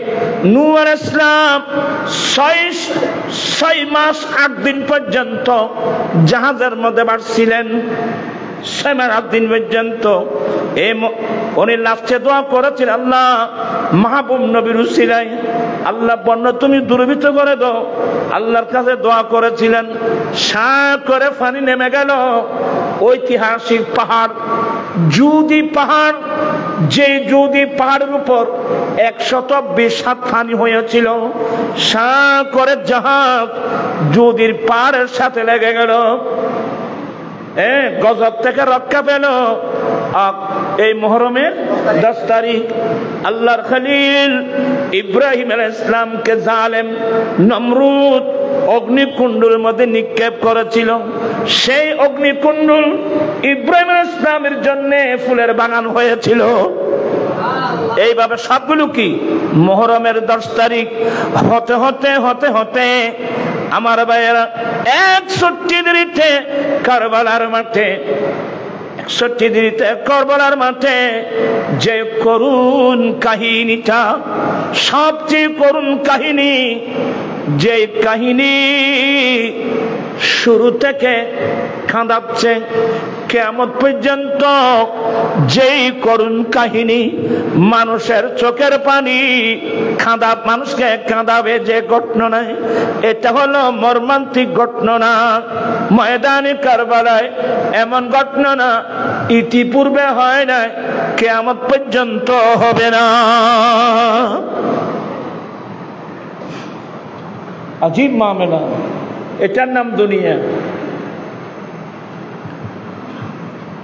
as-sawa'iqul muhraqa এই কিতাবের মধ্যে লিখতেছে, জালেম ইজিদিরা আহলে বাইত ইমাম হুসাইন রাদিয়াল্লাহু তাআলা কে শহীদ করে আমার নবীর পরিবারের প্রায় 18-19 জন মতান্তরে আওলাদদেরকে শহীদ করলো।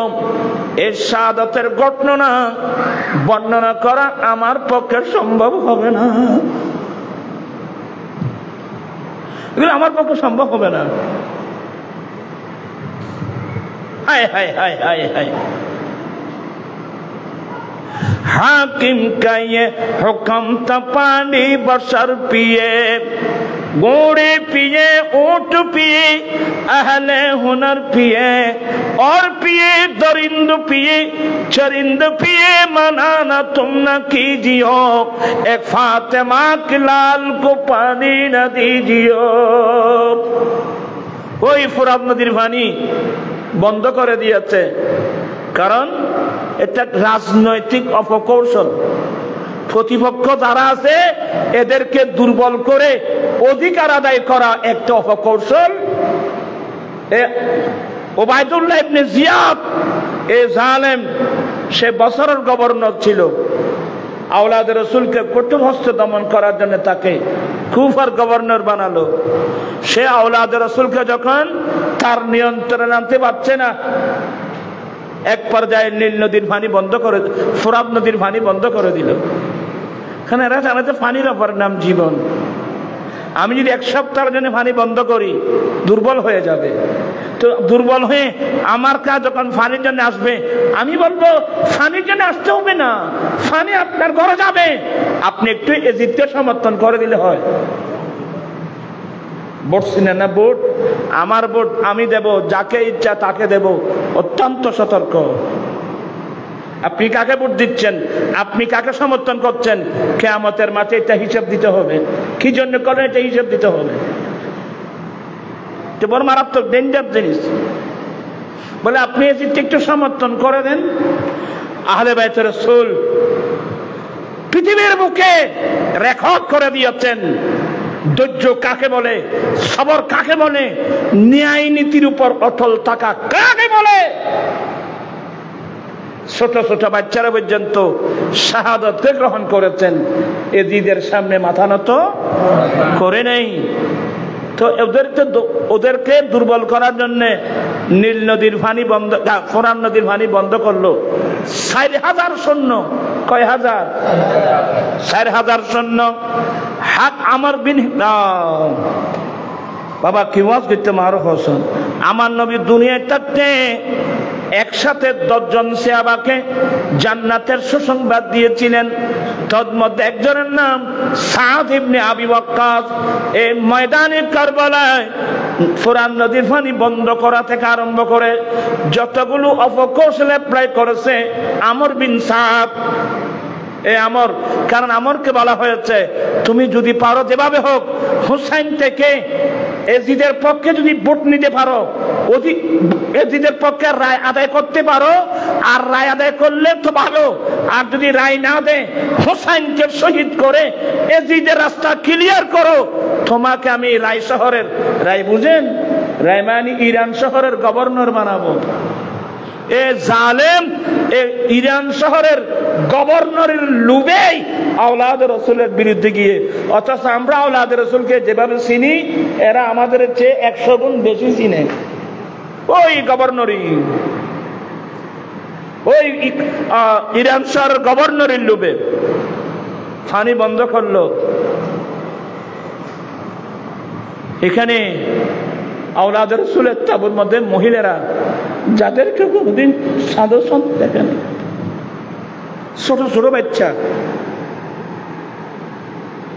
আলী আসগর 6 মাসের বাচ্চা, যার চেহারা দেখলে নবীর চেহারা দেখা যায়। সকিনা বলে, গাফসাহর বানু বলে, স্বামী স্ত্রীর মধ্যে মায়া দয়া ছিল।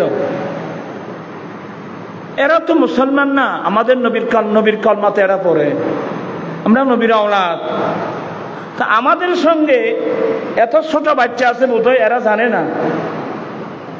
আপনি একটু বাচ্চাটা কুলে নিয়ে তাদের সামনে যান, বলেন এই এজিদিরা, তোমরা যে নবীর কলমা পড়ছো আমি সেই নবীর নাতি, এটা আমার বাচ্চা আলী আসগর, তোমরা আমার হাতে দিও না, কিছু থাকলে তোমাদের সাথে আমার সাথে আছে।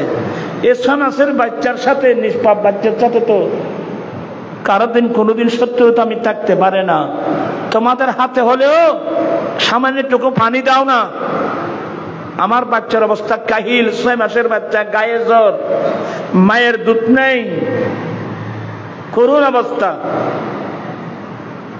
ইমাম হুসাইন রাদিয়াল্লাহু আনহু এমন একটা নিঃশ্বাস ফেললেন, শহর বানো, নবীর কলমা পড়ে যারা নবীর আওলাদের সাথে আচরণ করে, এ জালেমদের উপর আমার কোনো বিশ্বাস নেই।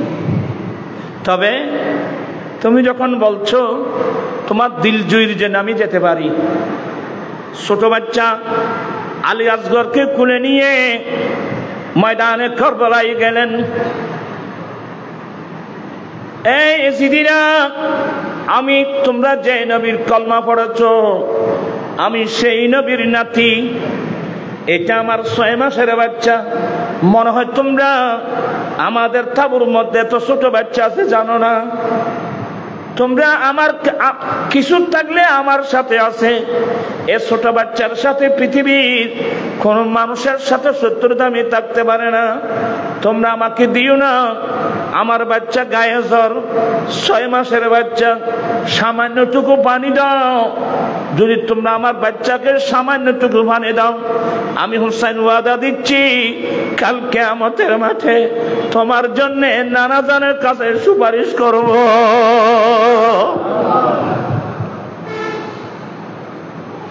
এগুলো আমি বর্ণনা করি না, অন্তর মানে না।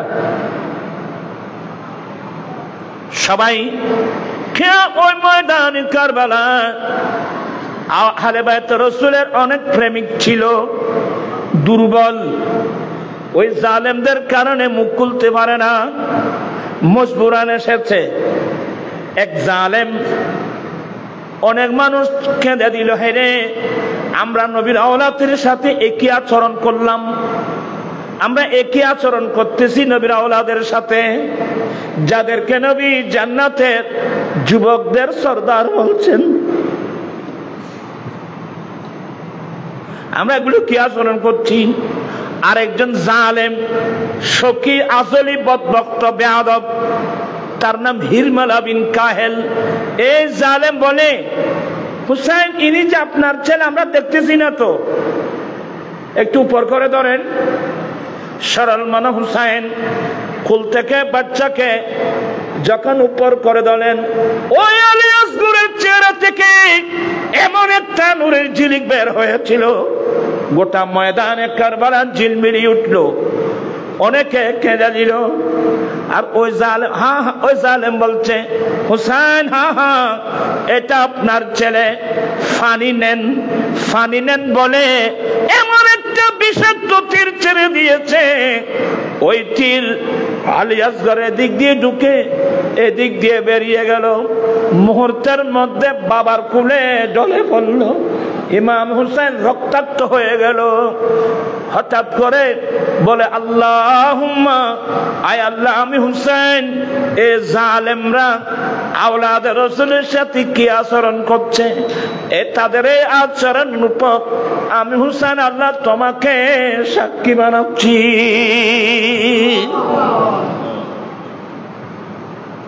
আল্লাহ তুমি সাক্ষী থাকো, আমি আর বলতে পারবো না, এটা সম্ভব না। হ্যাঁ, ইমাম হুসাইনের শাহাদাতের ঘটনা আজীব ধরনের। নামাজের অবস্থা আল্লাহ বলছেন যে ইস্তাইনু বিসসাবরি ওয়াস সালাহ, তোমরা ধৈর্য ধারণ করো, নামাজ পড়ে পড়ে সাহায্য কামনা করো। সবর কাকে বলে, নামাজ কাকে বলে, ইমাম হুসাইন সেদিন ময়দানে কারবালায় দেখাই দিয়েছেন। আজকাল তো 5 ওয়াক্ত নামাজের আজান হয়, অনেক যুবকরা দোকানে বসে বসে গল্প গুজব থাকে। সবাই তওবা করো, আজ থেকে মৃত্যুর আগ পর্যন্ত নামাজ ছাড়ব না। ইমাম হুসাইন ময়দানে কারবালা পর্যন্ত নামাজ ছাড়ে নেই। সবর কাকে বলে, ধৈর্য কাকে বলে? অর্থাৎ আল্লাহ একটি আয়াতের মধ্যে 6টি কথা বলছেন, ওয়ালানাবলুওয়ান্নাকুম বিশাইইম মিনাল খাউফ ওয়াল জুউ ওয়া নাকসিম মিনাল আমওয়ালি ওয়াল আনফুসি ওয়াস সামারাত ওয়া বাশশিরিস সাবিরিন। অবশ্যই আমি তোমাদেরকে 1 নম্বর ভয় দিয়ে পরীক্ষা করব, খাউফ ওয়াল জু, খিদা দিয়ে উপবাসকে পরীক্ষা করব, ওয়া নাকসিম মিনাল আমওয়াল, মাল নষ্ট করে পরীক্ষা করব, ফল ফুল নষ্ট করে সবর করব, জান নষ্ট করে পরীক্ষা করব। এই আয়াত মোতাবেক যতগুলো পরীক্ষার কথা বলছেন, সমস্ত পরীক্ষাগুলো একসাথে ময়দানে কারবালায় আহলে বাইত রাসূলের উপর হয়ে গেছে। এরা নাম্বার 1 পরীক্ষার মধ্যে উত্তীর্ণ হয়েছে।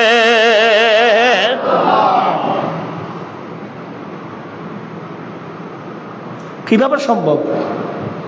আমি যখন হজের চ্যাপ্টার পড়াতাম, হজের চ্যাপ্টার যখন পড়াতাম ছেলেদেরকে, বা ডাইরেক্ট মক্কায় মুআজ্জামায় আল্লাহর ঘর খানায় কাবার সামনে গিয়ে যখন হাজিদের দৃশ্য দেখতাম, হাজির উপর হাজি পড়ে, কারণ এখান থেকে হাজার আসওয়াদকে চুমা দিয়ে তো তোয়াফ শুরু করবে। এই একটা হাজার আসওয়াদে চুমা দেওয়ার জন্যে হাজিদের উপর হাজি, লক্ষ লক্ষ হাজি পাগলের মতো।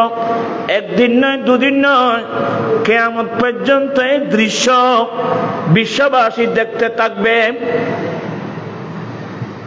আমি ওখানে গিয়ে চিন্তা করলাম যে এক পাশে দাঁড়িয়ে গেলাম, আহা, এ পাথরকে চুমা দেওয়ার জন্যে কোটি কোটি হাজি কিয়ামত পর্যন্ত পাগলামি করে।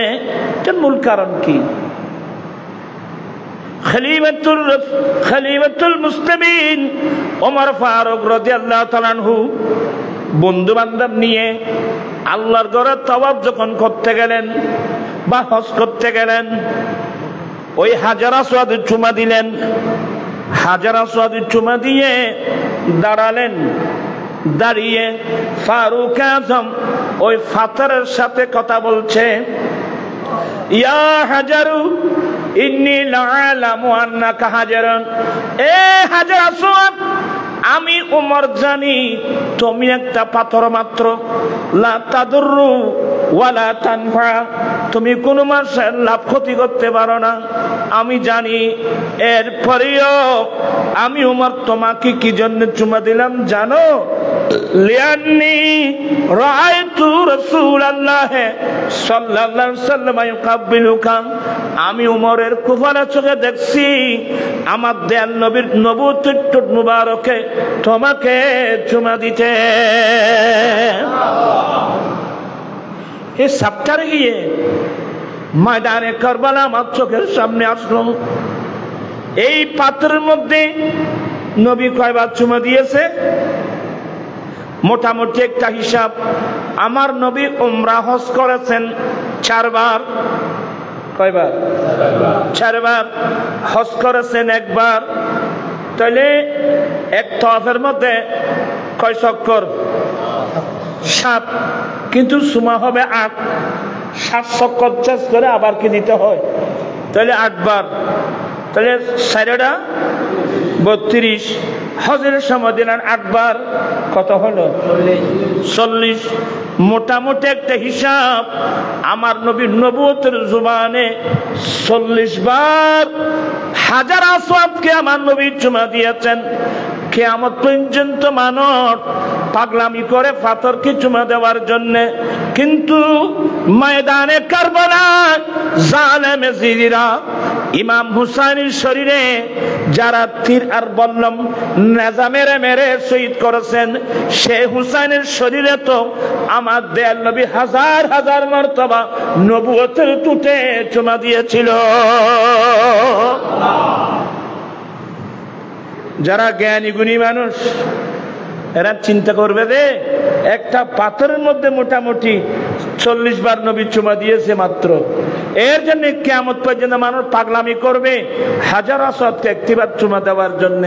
কিন্তু যে হুসাইনের শরীরে থিরার বললাম নেজা মেরে মেরে জালেম এজিদিরা আওলাদ রাসূলকে শহীদ করেছেন, সে হুসাইনের শরীরে তো আমার নবী হাজার হাজার বার নবুয়তের টুটে চুমা দিয়েছেন। খন্দন নয়, শেষ লাস্ট নসিহত। কিভাবে সম্ভব? হ্যাঁ সম্ভব, আপনিই পারবেন। কারণ মানুষের মধ্যে যখন জাগা জমিনের লালস এসে যায়, আপনি একটু মনোযোগ, এটা লাস্ট ওয়াজ। মানুষের মধ্যে যখন জাগা জমিনের লালস যখন এসে যায়, বেড়ে যায়, কিসের লালস? জাগা সম্পদের লালস বেড়ে যায়। মানুষের মধ্যে যদি নেতৃত্বের মহব্বত বেড়ে যায়, মন্ত্রিত্বের মহব্বত, এক কথায় নেতৃত্বের মহব্বত, মন্ত্রিত্বের মহব্বত, দুনিয়ার মহব্বত যদি বেড়ে যায়, খোদাই না করুক, তাহলে এই দুনিয়ার মায়ায় মানুষকে কোথায় নিয়ে যায় তার প্র্যাকটিক্যাল নমুনা দেখতে চাইলে ময়দানে কারবালা দেখো, ময়দানে কারবালা দেখো। দুনিয়ায় মানুষটা কোথায় নিয়ে যায়। दूरी कर दे जो दीन और ईमान से, ऐसी शान ऐसी अजमत नहीं। अरे एगुलो केन অনেক ছেলেরা আমরা জানি যে কোরআন হাদিস না পড়লেও আলেম ওলামাদের জবানে শুনেছি, আমরা যারা ছেলে আছি আমাদের জান্নাত আমাদের মা বাবার পায়ের নিচে। কথা বলছেন না কেন? আমাদের জান্নাত আমাদের, যে ছেলে জানে যে আমার জান্নাত তো আমার মা বাবার পায়ের নিচে, সেই ছেলে মা বাবার গায়ে হাত ওঠাতে চিন্তা করতেছে না, এমন ছেলে অনেক আছে না? কত ছেলে মা বাবার খবর নিচ্ছে না, মা বাবাকে মারতেছে, কত মা বাবাকে বৃদ্ধাশ্রমে পাঠিয়ে দিয়েছে, অত সে জানে যে তার জান্নাত মা বাবার পায়ের নিচে। এটা আমার লাস্ট বক্তব্য। মানুষের মধ্যে যদি দুনিয়ার মায়া এসে যায়, নেতৃত্বের মায়া এসে যায়, গভর্নরের মায়া এসে যায়, মন্ত্রিত্বের মায়া এসে যায়, তখন মানুষ আল্লাহকেও চিনে না, আল্লাহর রসুলকেও চিনে না, আহলে বাইতের রসুল কোত্থেকে চিনবে? এই জন্য আমি সবাইকে সতর্ক করছি, সাবধান সাবধান সাবধান। দুনিয়ার মায়ায় যেন আমার দ্বারা এমন যেন কাজ না হয় যে কাজ কর্মে আমাকে জাহান্নামে যেতে হবে। তা আমি শুধু একটা নমুনা দেখাচ্ছি, দুনিয়ার মায়ায় মানুষকে কতটুকু নিয়ে যায়, কতটুকু নিচে নিয়ে যায়। হ্যাঁ, এটা একটা শিখতে চাইলে ময়দানে কারবালা দেখেন। আহলে বাইতের রাসূল আমাদের মুক্তির জাহাজ, আহলে বাইতের রাসূল আমাদের জন্য প্র্যাকটিক্যাল কোরআন। হিন্দু নয়, বৌদ্ধ নয়, খ্রিস্টান নয়, জুম্মা নয়, চাকমা নয়, মুসলমান হয়ে কিভাবে নবীর এতগুলো আওলাদের উপর এভাবে আক্রমণ করতে পারলো? এটার নাম দুনিয়া। দুনিয়াকে ভালোবেসে কোনো লাভ নাই। আপনি হাজার হাজার কোটি টাকার মালিক, আমি হাজার হাজার কোটি টাকার মালিক, অনেক দুনকেদন সম্পদের মালিক, অনেক ফ্যাক্টরির মালিক, মনে রাখবেন সবগুলো ফেলে একদিন তিনটা কাফসিলাই বিহীন কাপড় নিয়ে আমাকে চলে যেতে হবে কবরস্থানে। ভাবিয়া করিও কাজ, করিয়া ভাবিও না। আল্লাহ পাক সবাইকে নবীর দামান ধরে আল্লাহ আমাদেরকে চলার তৌফিক দান করো। তোমরা ছেলেরা বিয়ে করবে, আজকেও আমি একদম বাড়াইছি, যৌতুক বন্ধ, যৌতুক নেওয়া যাবে না। তোমরা ছেলেরা বিয়ে করবা, যৌতুক ছাড়া দিলেও নিবে না। বলে প্রয়োজন আমি রিক্সা যেন উপার্জন করব, প্রয়োজন আমি ঠেলা গাড়ি যেন উপার্জন করব, প্রয়োজন আমি দিন মজুরি কাজ করে উপার্জন করব, তারপর আমি ভিক্ষা চাইব না। যৌতুক চাওয়া মানে ভিক্ষা চাওয়া। এখানে তোমরা কেউ আসো নবীকে ভালোবেসে যৌতুক ছাড়া নবীর সুন্নাত মোতাবেক বিয়ে করবা, বউ এনে মানুষকে অলিমা খাওয়াবে, এমন নবীর সুন্নাত মোতাবেক বিয়ে করার কোন ছেলে আজকের মাহফিলে আসো? একজন পেয়েছি, আর নাই। এই যৌতুক ছাড়া বিয়ে কে কে করবা? হাত উঠাও। বাড়া করি তোলো না, তোর হাত তুলো, দেড়ে বেড়া মাসে ভাই। 2 3 আর কই 4 না, অনেক মাশাআল্লাহ। তোর আসি লেখা ওই বুড়া মানুষ ব্যাগ তুললে দেয় না তো, বুড়া মানুষ বিয়ে করান মানে না করার কই যখন কথা আগে, বুড়া মানুষ বিয়ে করান বেশি দরকার। এটা না, বয়স্ক মানুষের জন্য বিবাহ করা খুবই প্রয়োজন। কারণ বৃদ্ধ বয়সে এমন কিছু কাজ আছে যেগুলো নিজের ওয়াইফ ছাড়া নিজের ছেলের ওয়াইফও করতে পারবে না। এটা মেমোরিতে রাখবে, মেমোরিতে রাখবা। বয়স যখন মানুষ বেড়ে যায় নিজের ওয়াইফের বেশি প্রয়োজন হয়, এগুলো আর কেউ করতে পারবে না। হাসছো কেন তোমরা? যাই হোক, আর উনি আট উঠাইছেন, এটা ব্যাখ্যারও অবকাশ আছে তো। উনি বলছেন আমি ছেলেকে বিয়ে করাবো যৌতুক ছাড়া। এটা ব্যাখ্যা তো অনেক আছে, হাসার কিছু নেই। শিক্ষা গ্রহণ করো বাবু। আল্লাহ পাক এই মাহফিলকে কবুল করুক। আর মাদক, ইয়াবা, ফেন্সিডিল এগুলো চলবে না, এগুলো হারাম, এগুলো মুসলমানের জিনিস না, এগুলো হারাম।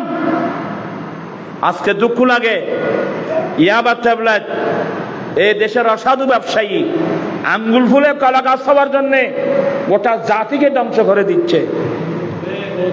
আমি এর বিরুদ্ধে আছি, আমি সব সময় আছি। আমি আমার ছেলেদেরকে নিজের ছেলের মতো করে বলছি, বলেও তোমরা নেশাগ্রস্ত হবা না। এই যে ঐশী নামক যে একটা মেয়ে, পুলিশ সুপারের মেয়ে, মা বাবা দুজনকে জবাই করে দিল, পত্রিকা দেখলাম মেয়েটা নেশা করে।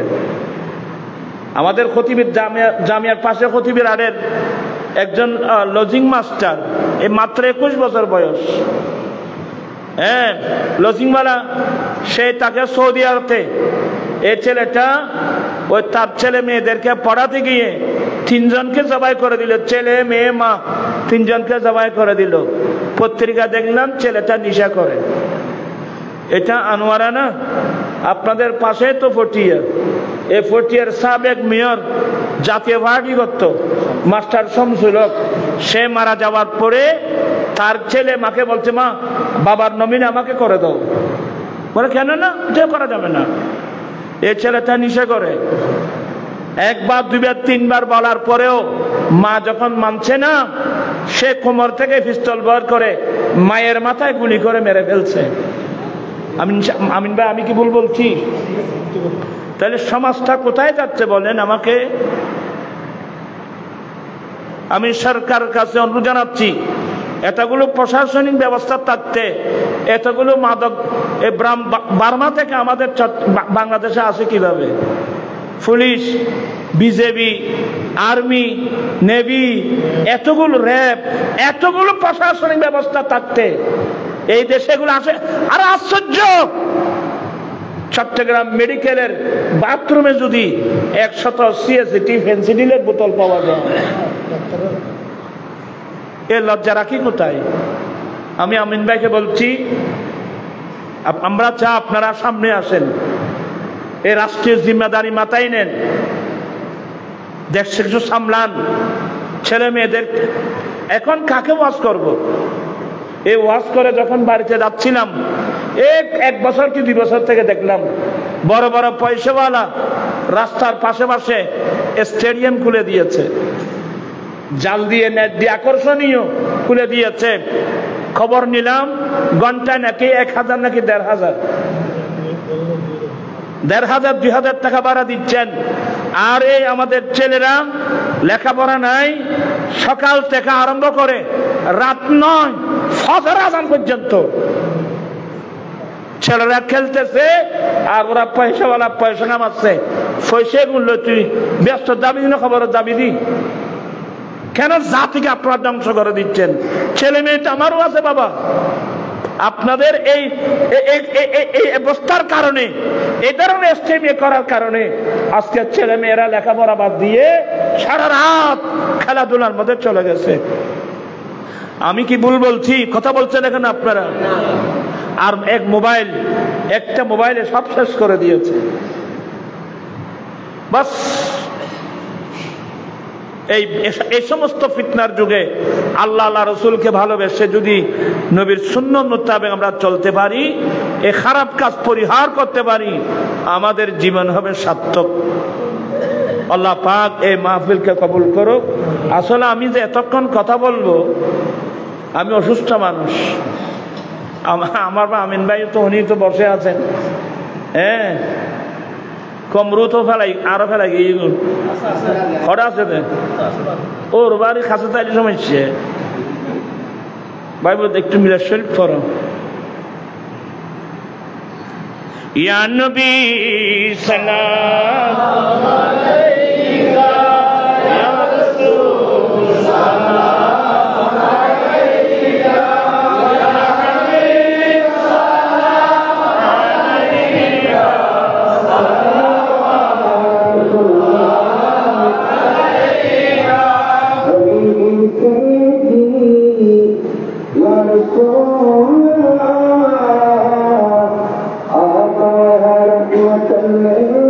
عليه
हुस्न की शहादत पहला तो सलाम मुस्तफा जाने रहमत पहला तो सलाम सुने हुस्न हिदायत पहला तो सलाम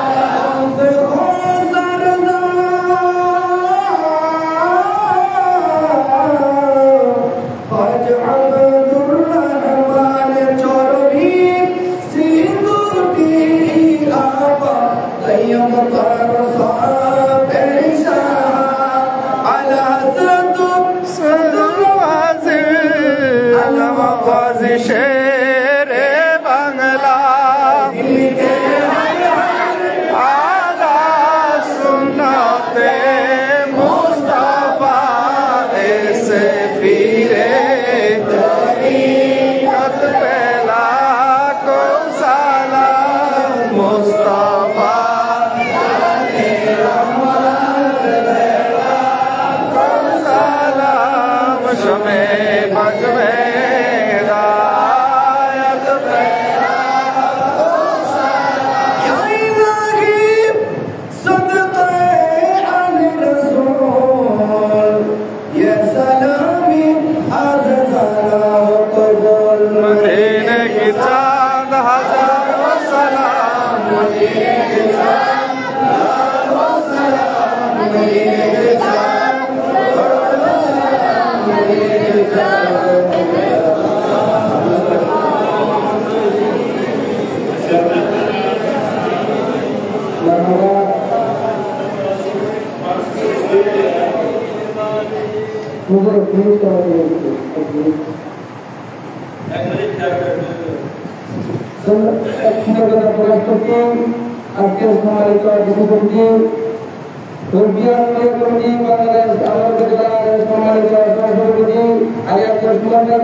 এই দেবে সহ দিতে পারবে, জল সহ দিতে পারবে। আর যখন কিছু না করবো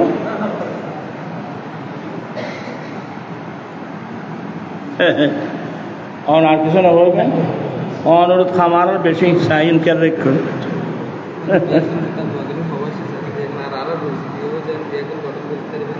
আর আজ কমিটি আর কমিটি মজবুত না হত করবে না খবর গেলে গো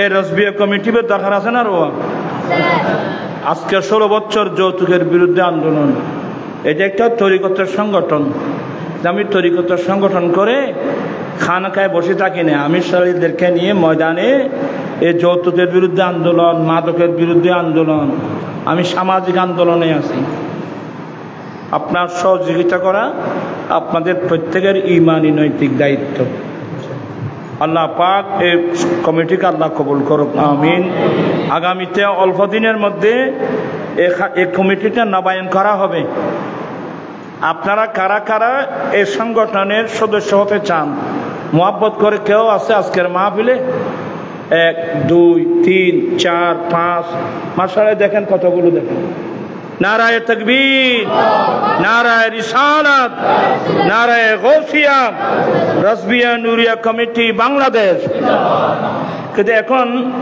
এটা রসবিয়া নুরিয়া কমিটি হিসেবে সরকার আমাদেরকে দিচ্ছে না আমাকে দিচ্ছে আঞ্জুমানে রসবিয়া নুরিয়া আপনি তো একটু বলে দিয়েছেন বোধহয় তাড়াতাড়ি যেন একটা দিয়ে দেন একটু বলে দিবেন আঞ্জুমানে রসবিয়া নুরিয়া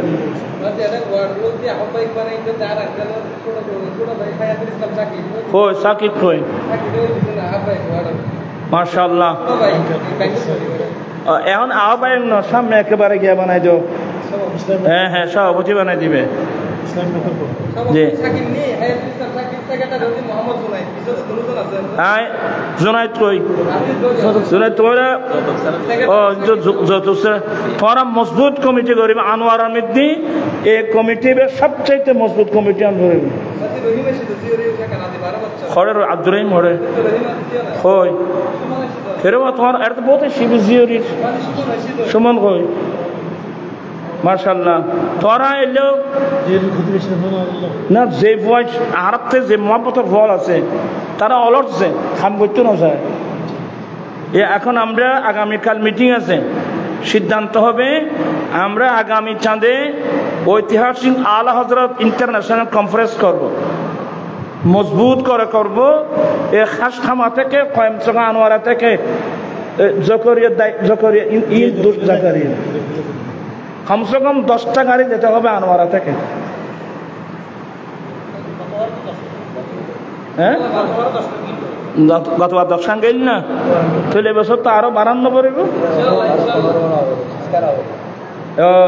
আর কমরো ওই 20টা গাড়ি শুধু আনোয়ারা থেকে যেতে হবে হাঁসগড় বাদি মরে গেলে আর হাঁসগড়ি তেটা না আর এখন হইলে নিঃস্বার্থ হাঁস কথা না বুঝতে পারলাম বহুত জনের মন্ত্রী মিনিস্টার এটা দাম দাও আর 3 নেই আর আছে সামাজিক আন্দোলন কাজ করো জাতির জন্য কাজ করো এটা কাজে আসবে আল্লাহ পাক এই মাহফিলকে কবুল করো আমিন উজুর তোমারা করো না কিরো উজুর তার এটা কিরো তোমারা করো না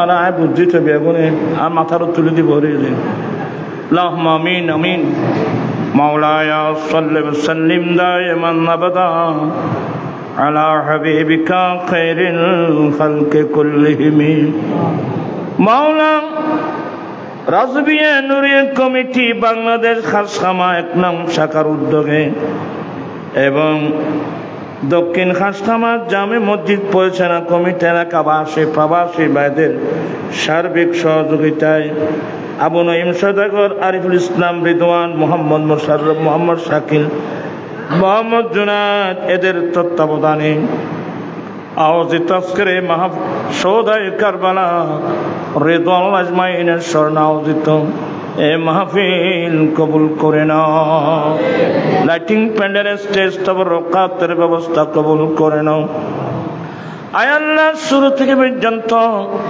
কোরআনে পাকের তিলাওয়াত, নাসিরত, হামদে, কিরাত, কোরআন সুন্নাহর আলোচনা, আল্লাহ এগুলো সওয়াব সোনার মদিনায় মাহবুব নবীর চরণে পৌঁছে দাও।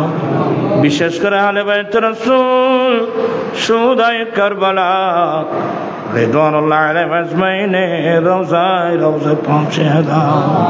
সাহাবায়ে কিরাম, তাবিঈন, তবে তাবিঈন, আইম্মায়ে মুজতাহিদিন, মুহাদ্দিসিন, মুফাসসিরিন সমগ্র আউলিয়া কিরামদের দরবার পৌঁছে। মাওলা গভীর রাত মাহে মুহররমুল হারাম, আজ থেকে সামনে আজকে রাত্রে আল্লাহ সেহরি খাবে, রোজা রাখার জন্যে এমন একটা গুরুত্বপূর্ণ রাতের মধ্যে আমরা বিকারাত উঠালাম। আল্লাহ, আমরা অনেক গুনাহ করেছি, কবিরা সগীরা, জেনে না জেনে, ইচ্ছা অনিচ্ছায়। আল্লাহ, আমরা অনেক গুনাহ করেছি। আল্লাহ, দয়া করে আমাদের অতীত জীবনের গুনাহগুলো মাফ করে দাও। আব্বা জানের গুনাহ মাফ করে দাও, আম্মা জানের গুনাহ মাফ করে দাও। আল্লাহুম্মা রাব্বিরহামহুমা কামা রাব্বায়ানি সগীরা।